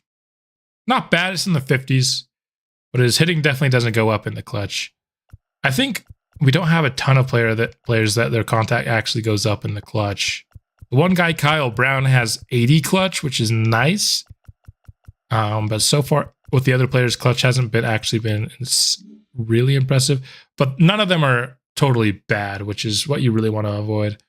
Obviously, you'd love great clutch, but as long as you can avoid terrible clutch, you're good. Solo shot for Jordan Beck. We should have stayed in. I was waiting for Salis here. Jordan Beck trying to make the opening day roster here with that solo homer. Going against Daniel Lynch here.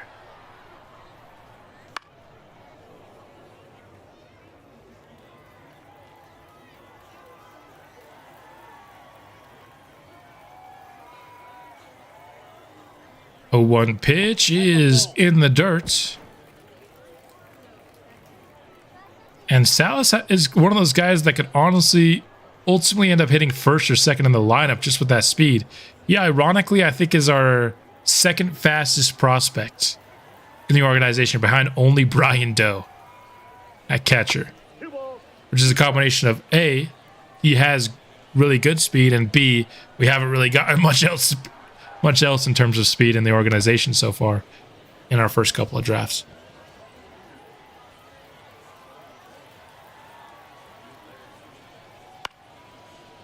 Popped up here to right. Lazy fly ball should be easily handled, and it is, but he will not advance the runner. Makes sense.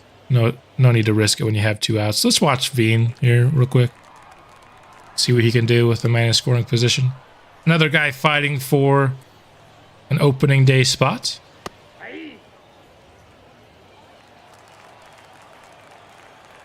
Number 4 right field prospect, number 14, Colorado. So far, he has not been impressive. Hitting below the Mendoza line at just 189. At 24, we really want to see Veen pick things up.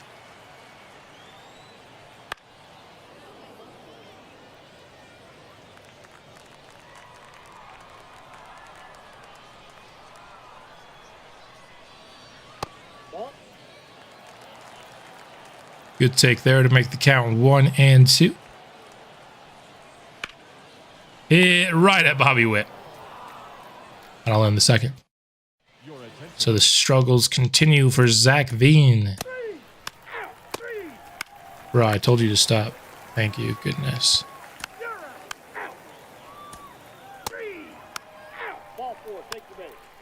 8-1. We're getting absolutely crushed here. Ryan Bliss with a 2-run shot, though. Ryan Bliss can start to add some power. Watch out. He could be a long-term player for us. Because his defense is awesome. 8-3. 1 down, nobody on for Ethan Salas here. Deep to center field. It is caught on the warning track. Just gonna miss. It didn't sound like it was gonna go yard off the bat, but then it hung up there for so long I thought it might actually do it. Narrowly missing that. I don't know why my X button is not working right now. We should be able to simulate another half inning here.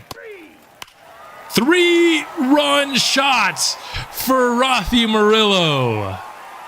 Let's go. Salas and Morillo, man. The future of our franchise. And then another homer for Bliss.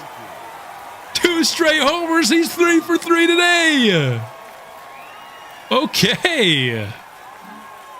Okay. And Colorado's on top. We were down 8-1. Now we lead 9-8. Trying to lay down a bunt there on the high fastball. What an inning for the Rockies. Bliss, 2 straight home runs is hecka surprising. Set up, of course, by that Morillo 3-run homer. This inning's been awesome. And strike 3 looking for Ethan Salas. You could find a leadoff guy to go to bat in front of Salas Morillo. Yeah. That's what I was hoping Jason Lindsay would be had we drafted him. That's the one skill set. For the most part, I want power. Power is a big thing that we're looking for here in this Rockies franchise. but First base. you still got to have a leadoff guy, right? I'm looking for a guy that can lead off, can play a little defense, and that'll be enough for me. Fortunately, Morillo could not follow up with another big time hit. And I imagine we'll have somebody hit for Salis eventually this Number 66. next in the 8th. We'll see.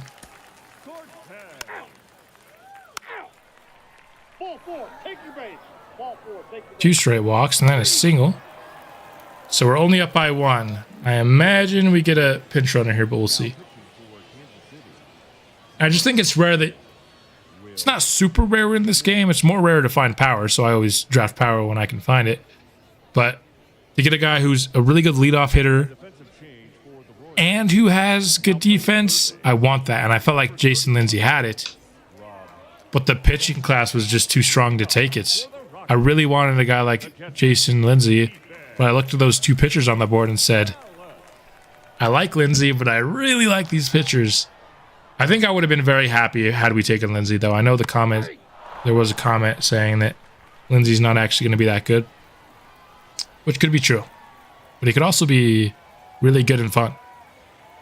But I'm not going to sit here and cry that we didn't take, you know, Jose Barreto. I mean, I'm not going to say we did wrong. We got a 99 overall pitcher. So as much as I wanted Lindsay, I'm super, super happy with Barreto. Salas here. How many catchers out here are laying bunts? How many catchers do you know that are out here laying bunts? They're making use of that speed. We'll watch another Veen bat. Yeah, this will probably be the last we see of this game.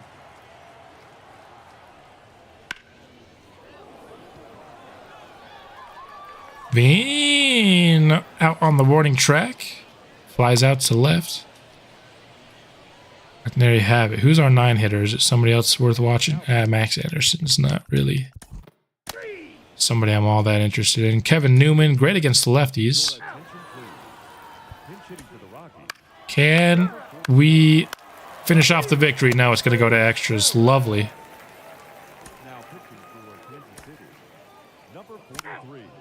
Let's watch Morillo here in extras. Take a little break from Salis and see another big time hitter for us. Can't wait to see these 2 hit, of course. Yeah, this is the first year that I'm genuinely excited to watch the major league team. Carlos Hernandez is throwing absolute gas out here, by the way.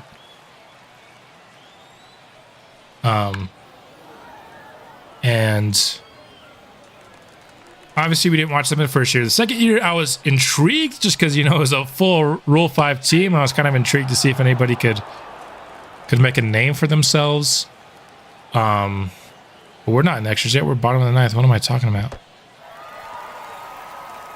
Morillo's going to go down swinging, though. Doesn't have quite enough speed to beat that throw out.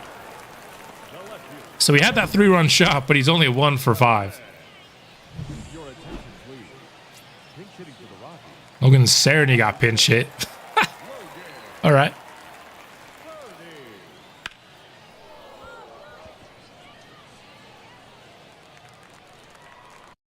I just hit the wrong button on my controller. I don't know what that did. Double here. Let's go.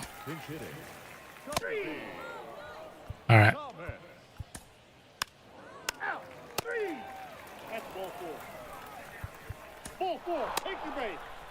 All right, we got Bliss. Let's take a look at Bliss. He's 3 for 4 today, man. He's got 2 homers. Let's see what he can do here. Salas might be able to hit double-digit triples. He could. He's going to be too busy hitting homers to hit triples, but he could also hit some triples. And I think Brian Doe is going to be a really fun Coors player eventually. This one just not where you need it there from Bliss. Not enough to tag up the runner either. Need that a little bit deeper. Let's see what Salas can do. He will not be pinch hit for. So another Salas at bat.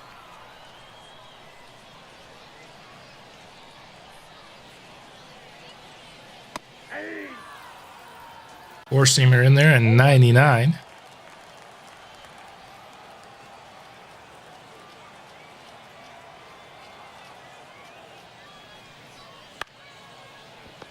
Rounded to first.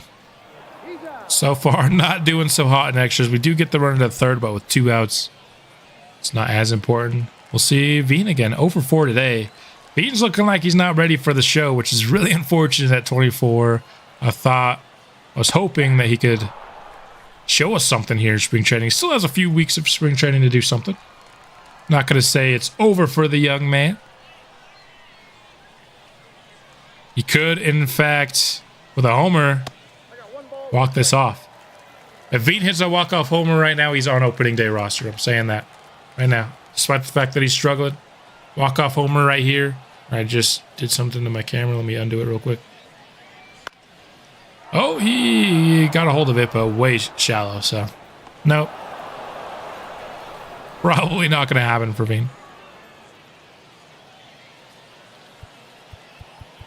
Bobby Witt Jr., your player of the game. 3 RBIs for him. Brent Rooker on the Royals. Interesting.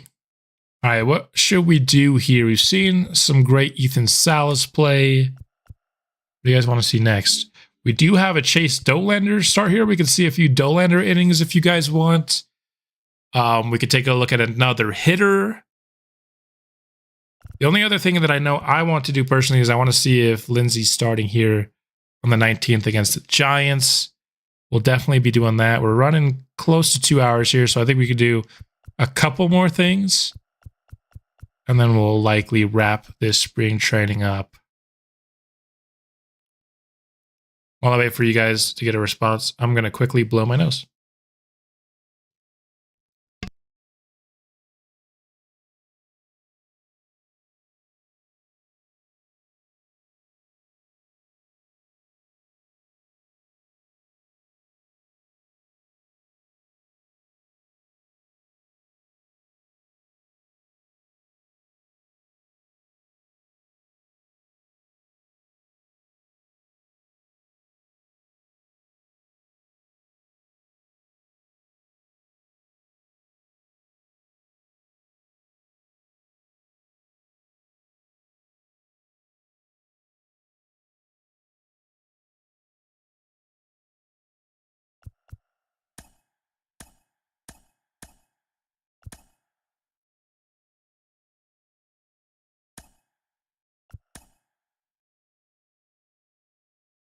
Oh, sorry. I had my stuff muted so you didn't hear me blowing my nose. But got that fixed before it was too long. There was the vote for the Dollander start, so that's what we'll be watching here. Next, I'm going to watch a Dollander start. We might watch another couple position player games. And then we'll see if Jason Lindsey's starting in that Giants game. And that will probably be how we finish up this stream.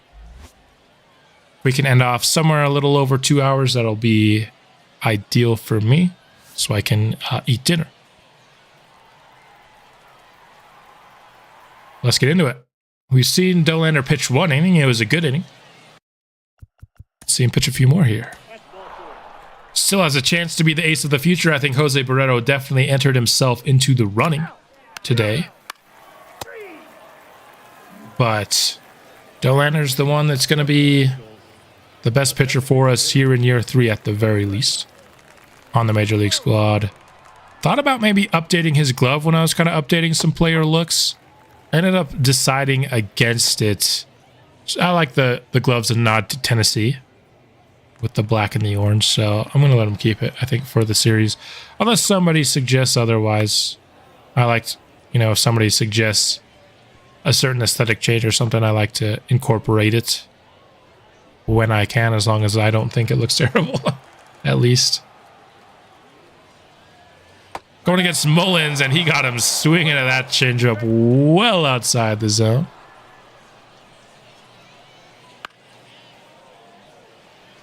Mullins not done yet, though. Still battling. 1-2 pitch is a swing and a miss on the changeup again. That changeup is working for Chase to start. Noah Shanwell, somebody just picked in the most recent draft last year and was already called up to the team by September. You are not even allowed to call up somebody that fast in MLB the Show. That's how rare it is in baseball. They're just like, no, we're not going to put this in the game. You don't ever need it. Couldn't stand Joe Michael's glove. Yeah, I don't. Here's the thing. I don't mind gloves that stand out, as that one's going to be down for a hit for Noah. I don't mind gloves that kind of clash a little bit. But I don't like the smiley face glove. Like, especially when there's a really good player having a glove, like I have the banana glove for Jose Barreto. But I still want it to be a good looking glove, you know what I mean? It's kind of like a basketball player who wears shoes that don't match his team's colors. I don't mind it, but you better be good, you know? Welcome back, Bozo. You're a fan of the smiley face glove for Joe Michael? Like, I wish I'm glad that Kane gave him a glove that, you know, stood out. I just personally don't love the look of the smiley face glove. If he would have given him, like, one of the ice cream gloves that have the special colors, I think that would have been cool. Trout got a major hold of this one, but it's handled by Jordan Beck. Couldn't quite find the gap with it. So it'll be 2 down and a man on second. You ref volleyball, nice. My job in high school was officiating. I did basketball, football, baseball, and soccer. Officiated all of those sports. Didn't do a ton of baseball because that was during tennis season. Fun fact, I played tennis. I did in high school quite a bit. So I didn't do a ton of baseball officiating, but these are some scary hits. Yeah, we've seen a lot of near homers and near base hits today for sure. Veen able to get to that one. Had a little bit of a slow reaction to it, but not slow enough that it prohibited him from making the play.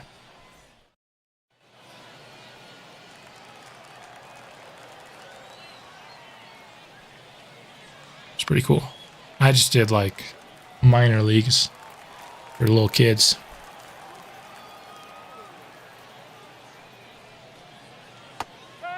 I did like officiating basketball. I felt like I was pretty good at it. I probably could have continued to do it if I wanted to, but I did not want to.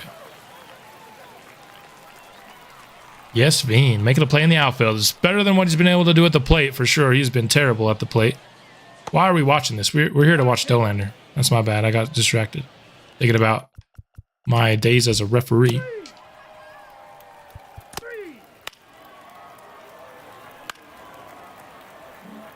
Here we go. Bottom 2 for Chase. Going against Mickey Moniak. But this announcer said Moniak. No, that's a ball. 1-0.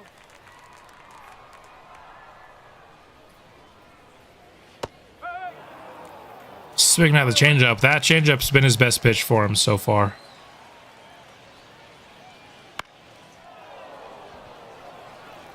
Hit right at Cerny. He's not even going to hardly have to move a muscle to snag this one. 1 down, bottom of the second. Don't skip for Salis and Morillo, though. Feel like seen a lot of Salis.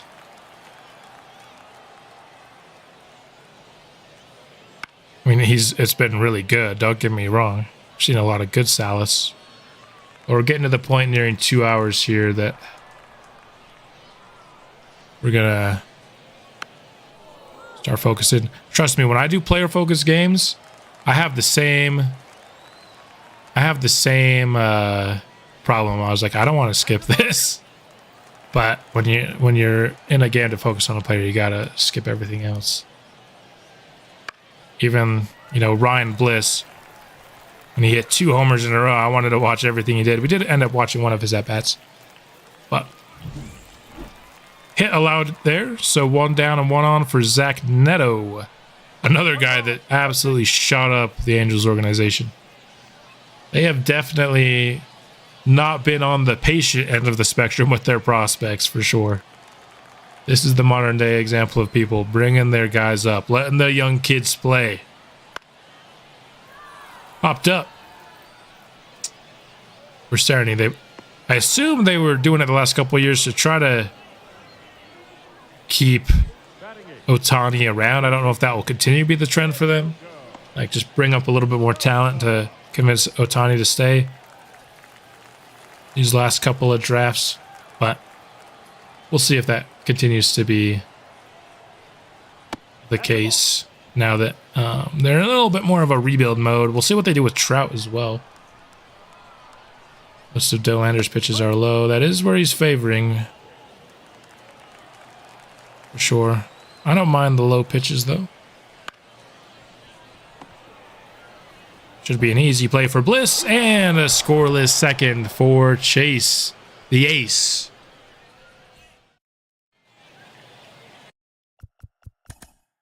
I don't want to do that. I just want to do this. All right, since it was requested, we'll watch a Morillo at bat here. Had a 3-run homer in the last game, but that was his only hit. He was 1 for 5. See if he can get on base here. Just smoked the first pitch right off the arm of Neto. And it's going to be a fielder's choice. Veen got a late jump to second because he was afraid Neto would catch it. And thus, Morillo will not actually be credited for a hit there. Now Salis is up.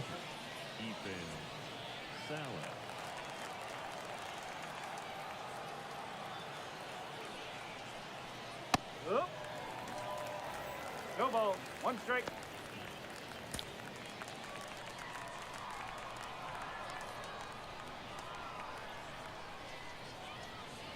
Yeah, it was unfortunate there that he doesn't get credit for a hit, but Veen was kind of in a tough spot there because if he catches it, he has to go back to first base, and it looked like he was going to catch it. Salis in with another hit. His excellent spring continues. Trying to get another run there. That was a little greedy from Jordan Beck, if I do say so myself. I don't know if I would have sent him home myself.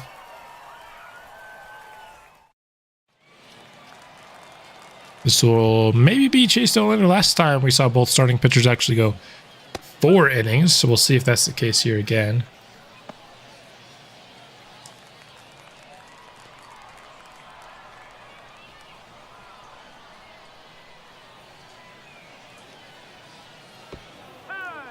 That one's going to hit him. Rengifo to first.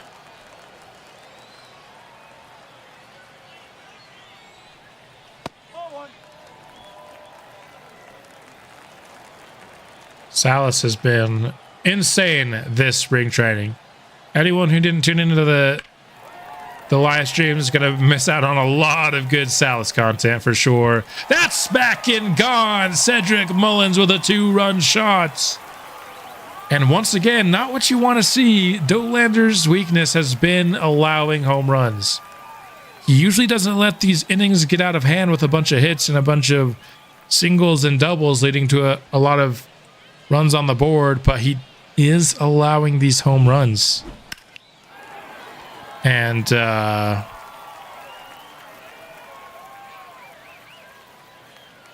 you allow the big homer there. That's the one thing. His home runs per 9 isn't bad. I believe it's 59.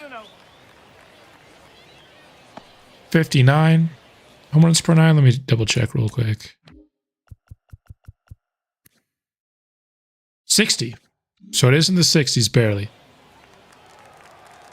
But it just hasn't been in my watched games, because again he did play 3 innings in the game that I watched before the stream started as well to get the thumbnail. He also allowed a home run there. That was the only thing he allowed in 3 innings, but still counts.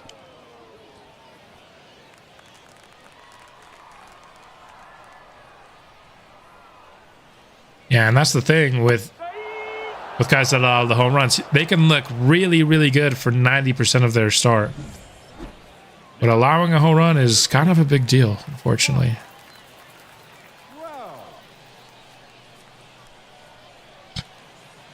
We could use an option on Chase Dollander this year. That's certainly a possibility. I still think we'll see how he finishes spring. If he really struggles, he could start in AAA. Because ultimately, I care a lot more about the development of Chase Dollander than I do about the success of the year 3 Rockies. This is a franchise that really isn't going to take off till probably year 5, year 6, maybe even year 7. So we care about the long-term health of these players a lot more than we do later.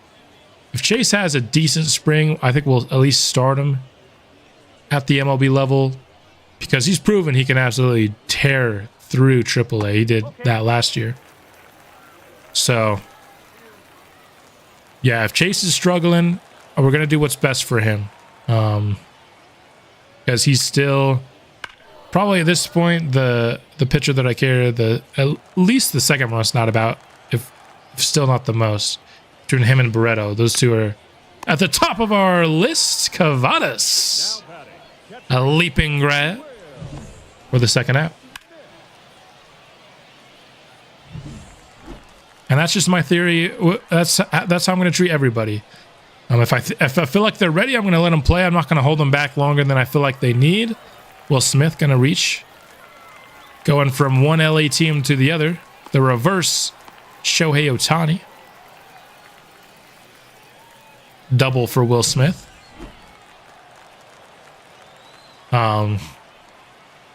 I'm not going to hold back people longer just so that they can rack up some easy stats in AAA or AA.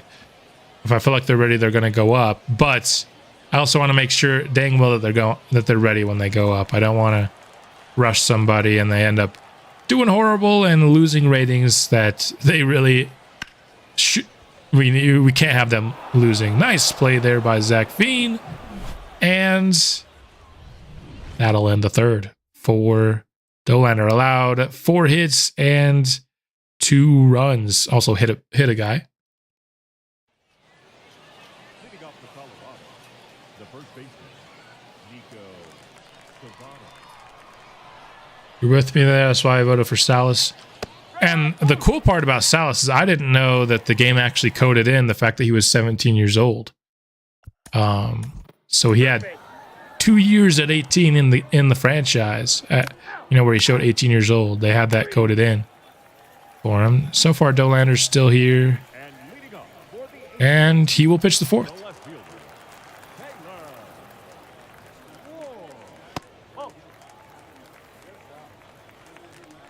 See if we can get some more strikeouts here.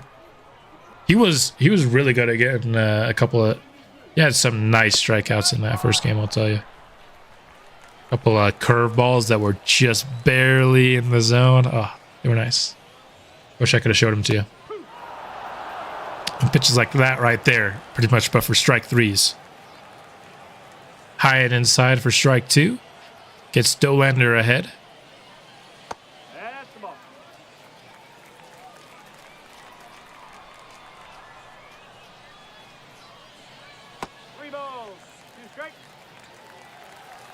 This isn't his best game, but oh my goodness. This is where you cue the sad music. Where's the sad music? Let me pull it up real quick.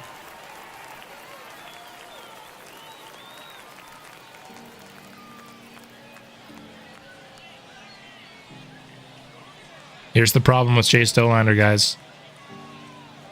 If there's any doubt into the future of Chase Dollander so far for me, It's these home runs that he keeps allowing, despite the fact that his home runs per 9 are not in a bad spot.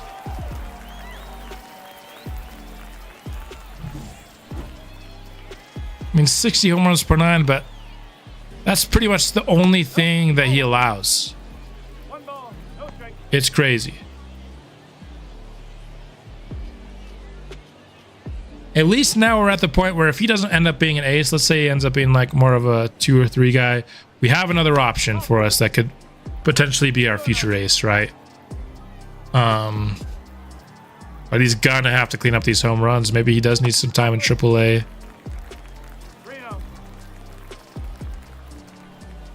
to work on it just a little bit more.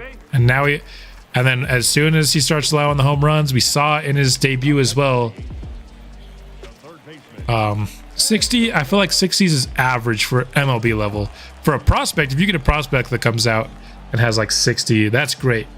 But at the MLB level, I feel like 60 is average, 70 is above average, 80 is really good, and 90 is elite. It's kind of how I would say it. So he should be, you know, average allowing home runs. Yeah, he just really struggles. We can stop the sad music now.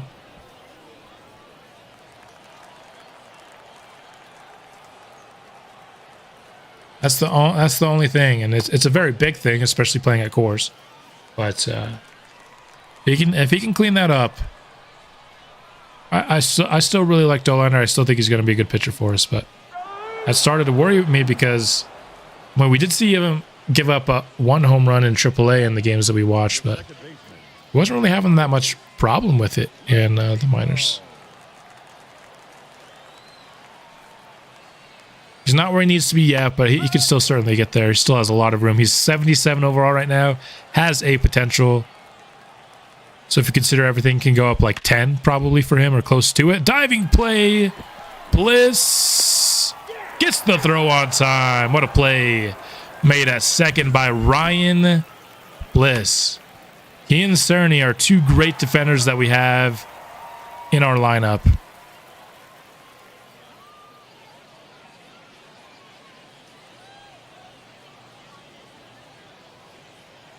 I mean, that was a bang bang play.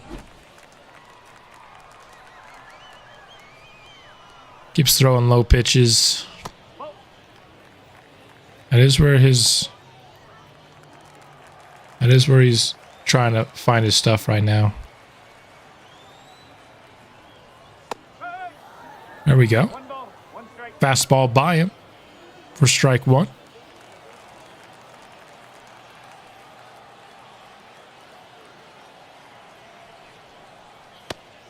There we go.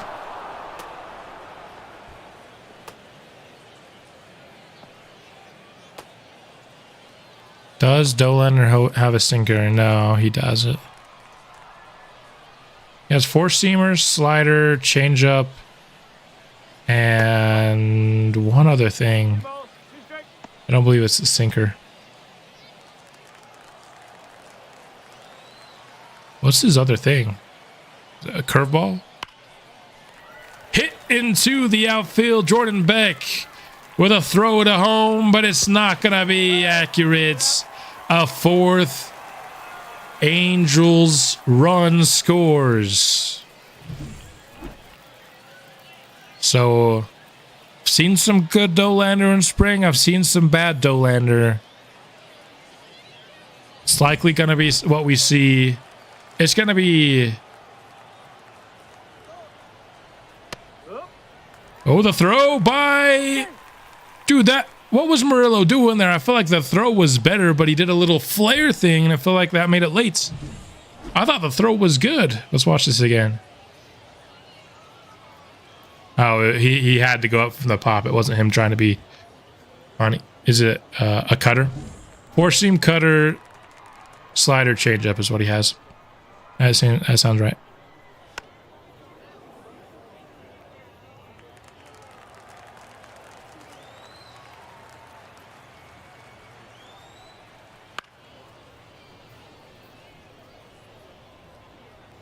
Yeah, it did still feel like Morillo had his chance there.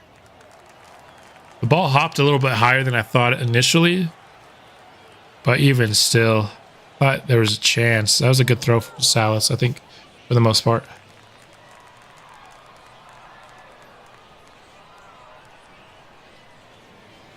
That's a ball. One ball. Two strikes.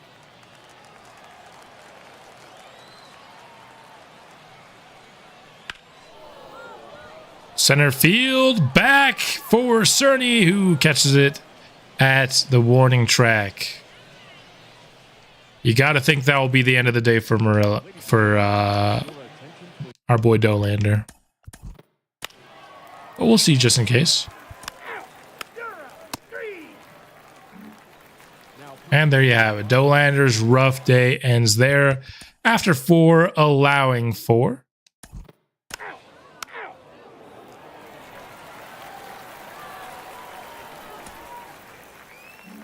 Now in the game, we get absolutely smoked by the Angels.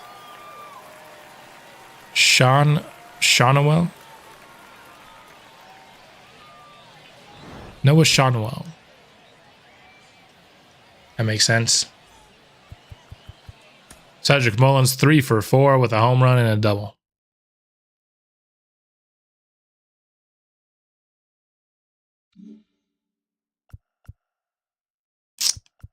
Okay, let's see. We're at 2 hours, 6 minutes.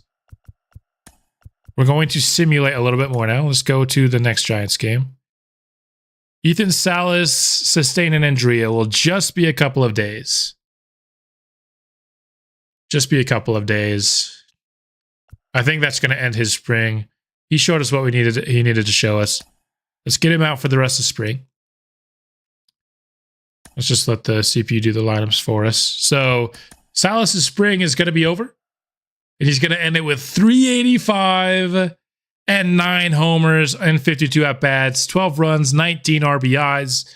Absolutely earned himself a spot on the opening day roster. Putting him on the 10-day was just a matter of caution. I think it's kind of like you see in the NBA and the Summer League, where the guy is so good in the first couple of days of Summer League that the team just doesn't let him play the rest of it. Something like that is kind of what we saw. Oh, it looks like my camera. Whenever I wave my hands, there's a thing to make my camera follow me. Now it's not working. Whatever. It's fine.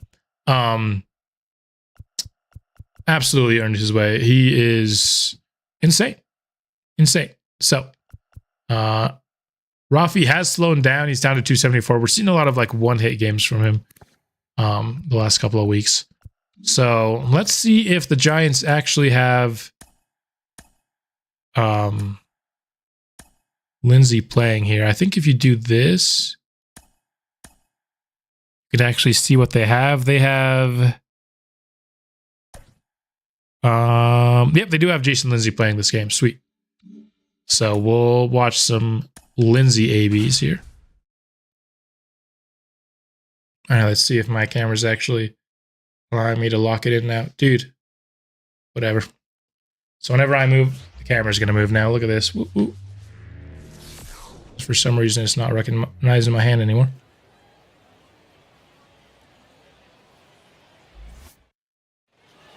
All right. Leading off the afternoon for Colorado. We're not really worried about. We'll watch Morillo play as well. We'll watch Morillo and we'll watch Jason Lindsay. Yeah, Lindsay is leading off for the Giants today. As he should. That's the role he's really meant to be in.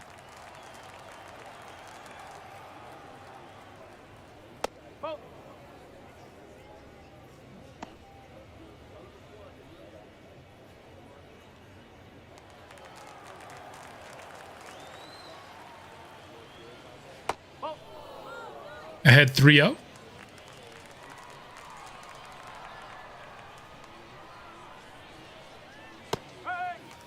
I mean, just swing at that, even 3-0. That one's right over the middle. It's a little high, but you can crush that thing.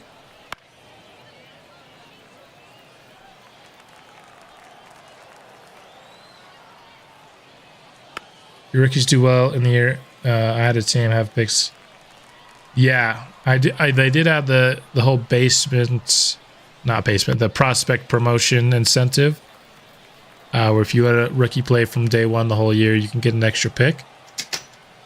Definitely interested in that. Cut through the infield for Rafi here to Jason Lindsay, his first look at playing center field. Had a team have 3 picks. Oh, 3 picks in the first 33. That's insane. I love that. I think we're actually scheduled to have 3 picks in the top 40 this year. I'm not mistaken.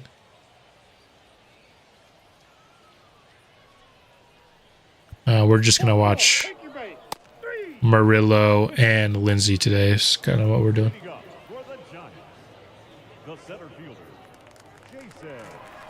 That would jumpstart the starting pitching prospects. Yeah, with those picks in the top 50, though, I like to take position players when I can. Unless we have a draft like last time where the goal was specifically like to boost the pitching. You do need a draft like that every now and then. But yeah, Murillo's got 54 speed. He's not. He's like on the slow end for a shortstop for sure. But he was so good at everything else that I was okay with him being a slower shortstop. Lindsay lifts this one, and it's up off against the wall. That'll be extra bases for Jason Lindsay. These other organizations not nearly as patient as we are with some of these guys already on the 40-man, just got drafted. But I mean, Covey and Lindsay are kind of showing us why. They're showing us that sometimes it's worth it to put them up immediately. First base. Three. Ball 4, take the base. Lindsay back up again before Morillo is. Focus on St. Louis will be pitching. Pitching is just generally easier. No starting pitcher on the major league younger than 33. That's rough. Yeah, you definitely need a youth movement for pitching. This one's going to be popped up. Veen finds his way underneath it, though. He's getting these balls pretty deep for not having any power.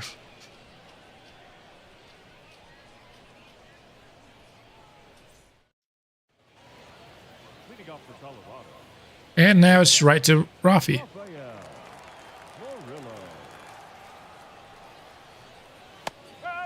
Oh.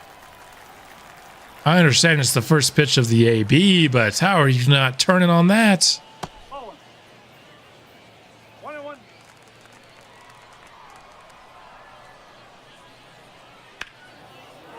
Rafael Morillo, deep, and it will hop over the wall. Not quite going to leave the yard, but an automatic double for Morillo. His second hit today. Needed a multi-hitter. He was showing power, but not much consistency the last couple of games, and here he is with 2 hits. There we go.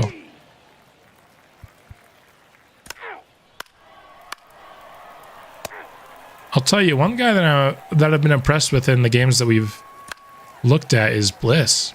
He's had some good games. How many singles in a row? What was that? 3. Ball 4, take your base. I think we accidentally... Did we skip... Yeah, we did skip Jason Lindsay on accident. Whoops. I was so shocked at how many singles there were in a row that I forgot to show Jason Lindsay. But we'll watch Rafi. Leading off for Colorado, the shortstop, Rafael Morillo. 2 for 2 today. Tie game. Top of the 5th.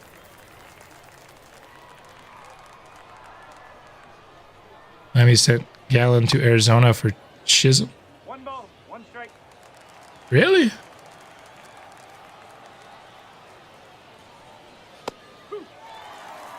Like, are you talking real life or are you talking about in your franchise? Probably in your franchise, right? 2 balls, 2 strikes. Miami had, I mean, they have a lot of injured pitchers, but they have a lot of pitching.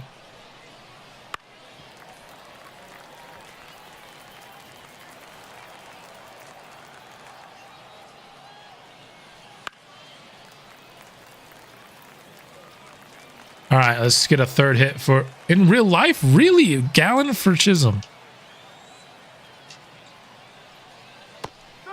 That's interesting. Striking out here. Can't go 3 for 3. Now batting. Then we traded Alcantara and Gallon to Miami for Ozuna. Oh.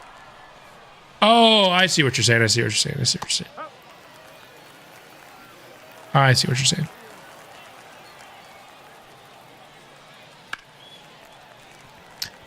I thought you, you're talking about past trades. I see what you're saying.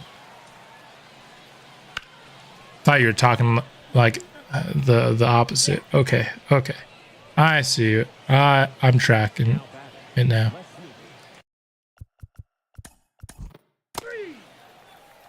All right, let's not skip Lindsay this time. If he even gets there, he won't. Ladies and gentlemen, your attention please. Now pitching for the Salas. We'll see if Lindsay even gets another at bat. We might have skipped his last at bat. Nope, he will get another one. The center field. Yeah, trading away Gallon's pretty tough. Lindsay. He has been really good for Arizona. That's a ball. Oh, come on. They're going to do Chase like that? Really? First pitch of the AB, they're going to do our boy dirty. Veen can't. Yeah, he's been so bad this spring training. Lindsay in for hit number 2. Just to pour. Oh my gosh, a throwing error from left field. No. Jordan Beck just absolutely missed. The second baseman. Cairo. Estrada. He had all the time in the world. He just straight up missed it. Well, that's unfortunate. Your attention please. Now We'll see if Morillo gets another AB here. We're sending everybody out. And nope. So that's going to be it.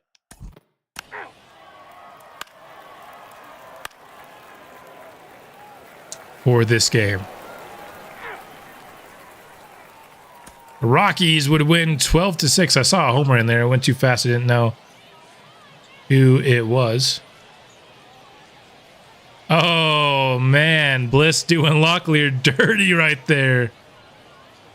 Can't do your teammate dirty like that. 12 runs on 13 hits. We only had one more hit than the Giants, but twice their runs. What type of throw was that? That was terrible. That's what type of throw that was. Colby Thomas, it looks like, was the guy who hit the homer. Put up a bunch of runs for us. afternoon. And we remind you to please drive home safely. 10. Oh, this went to extras, and then we hit 6 runs in the 10th. Gosh dang, dude. That's impressive. All right. Well, just because I have not eaten dinner yet, I started this stream right after my shift at work. We're going to end spring training right here.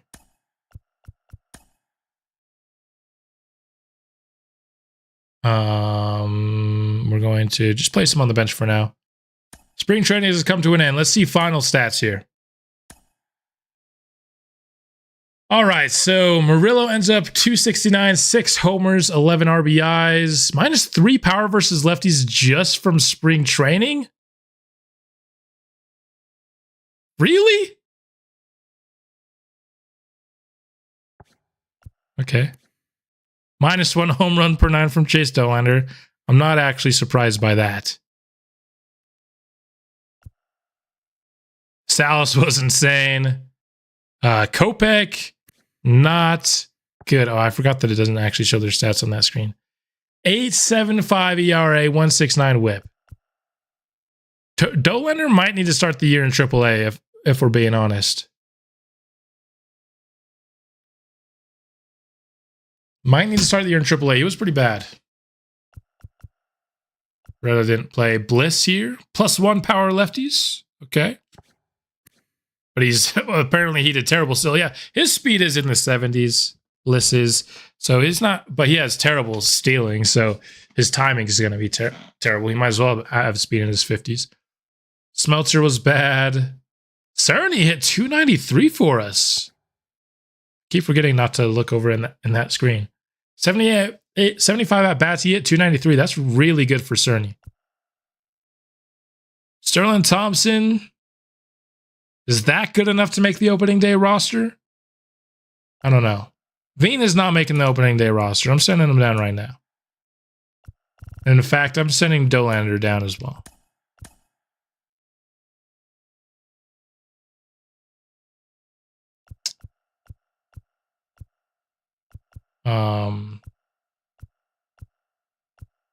Thompson will keep up for now. We might send him down. Let's go to our... We got to figure out... We got to take 3 more players down. One of them that's going to be easy to take down is Drew Romo. Didn't have much playing time, but he just... I don't... Let's keep his MLB service time away for as long as we can. Jordan Beck, 3 homers, 11 RBIs, 239. He had that terrible play in left field. I think that might be enough for him to stay as well. We need to take out 2 more players. Eric Lara was terrible. Not bad here from Taylor Clark. Not great. 357 for Carlos Perez, only 14 ABs. Terrible from Landon Sims. All right, so let's do some starting pitchers. Okay, so one thing we need to do here, MLB roster. How many pitchers do we have? Because we need 13 of each. We have 1, 2, 3, 4, 5, 6, 7, 8, 9, 10, 11, 12. Oh, we need more than one pitcher. 1, 2, 3, 4, 5, 6, 7, 8, 9, 10, 11, 12. All right, so it needs to be a position player. I think if it's going to be a position player, I think we can let Sterlin Thompson develop 1 more year in AAA, or at least start the year in AAA. He might come up at some point. Then 1 more position player as well. I think Carlos Cortez can also go down to AAA. There we go. This will be our active 26-man roster. Off stream, I'll figure out AAA and AA. I don't think you guys need to be here for all of that. But here is our opening day roster.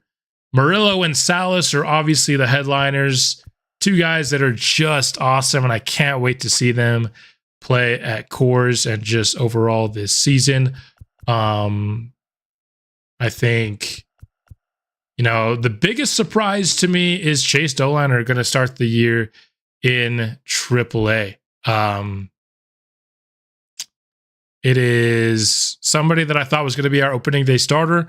He's going to end up in AAA. Just too many problems with home runs, and that's a very big problem. So his base home runs per nine is actually 58. So we have coaching that is giving him +2 home runs per nine. That's why it showed as 60 during the game.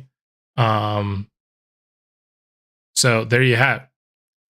That's probably the biggest change, but that's pretty much all I've got for you. Thanks for hanging out, everybody that was in the stream with us, especially Bozo, Von Rye, and earlier there's another guy who was hanging out with us for a while.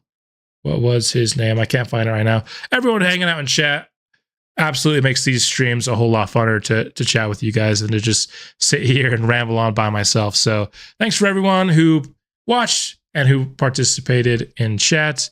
That's all I've got for this stream. We'll be back soon with opening day.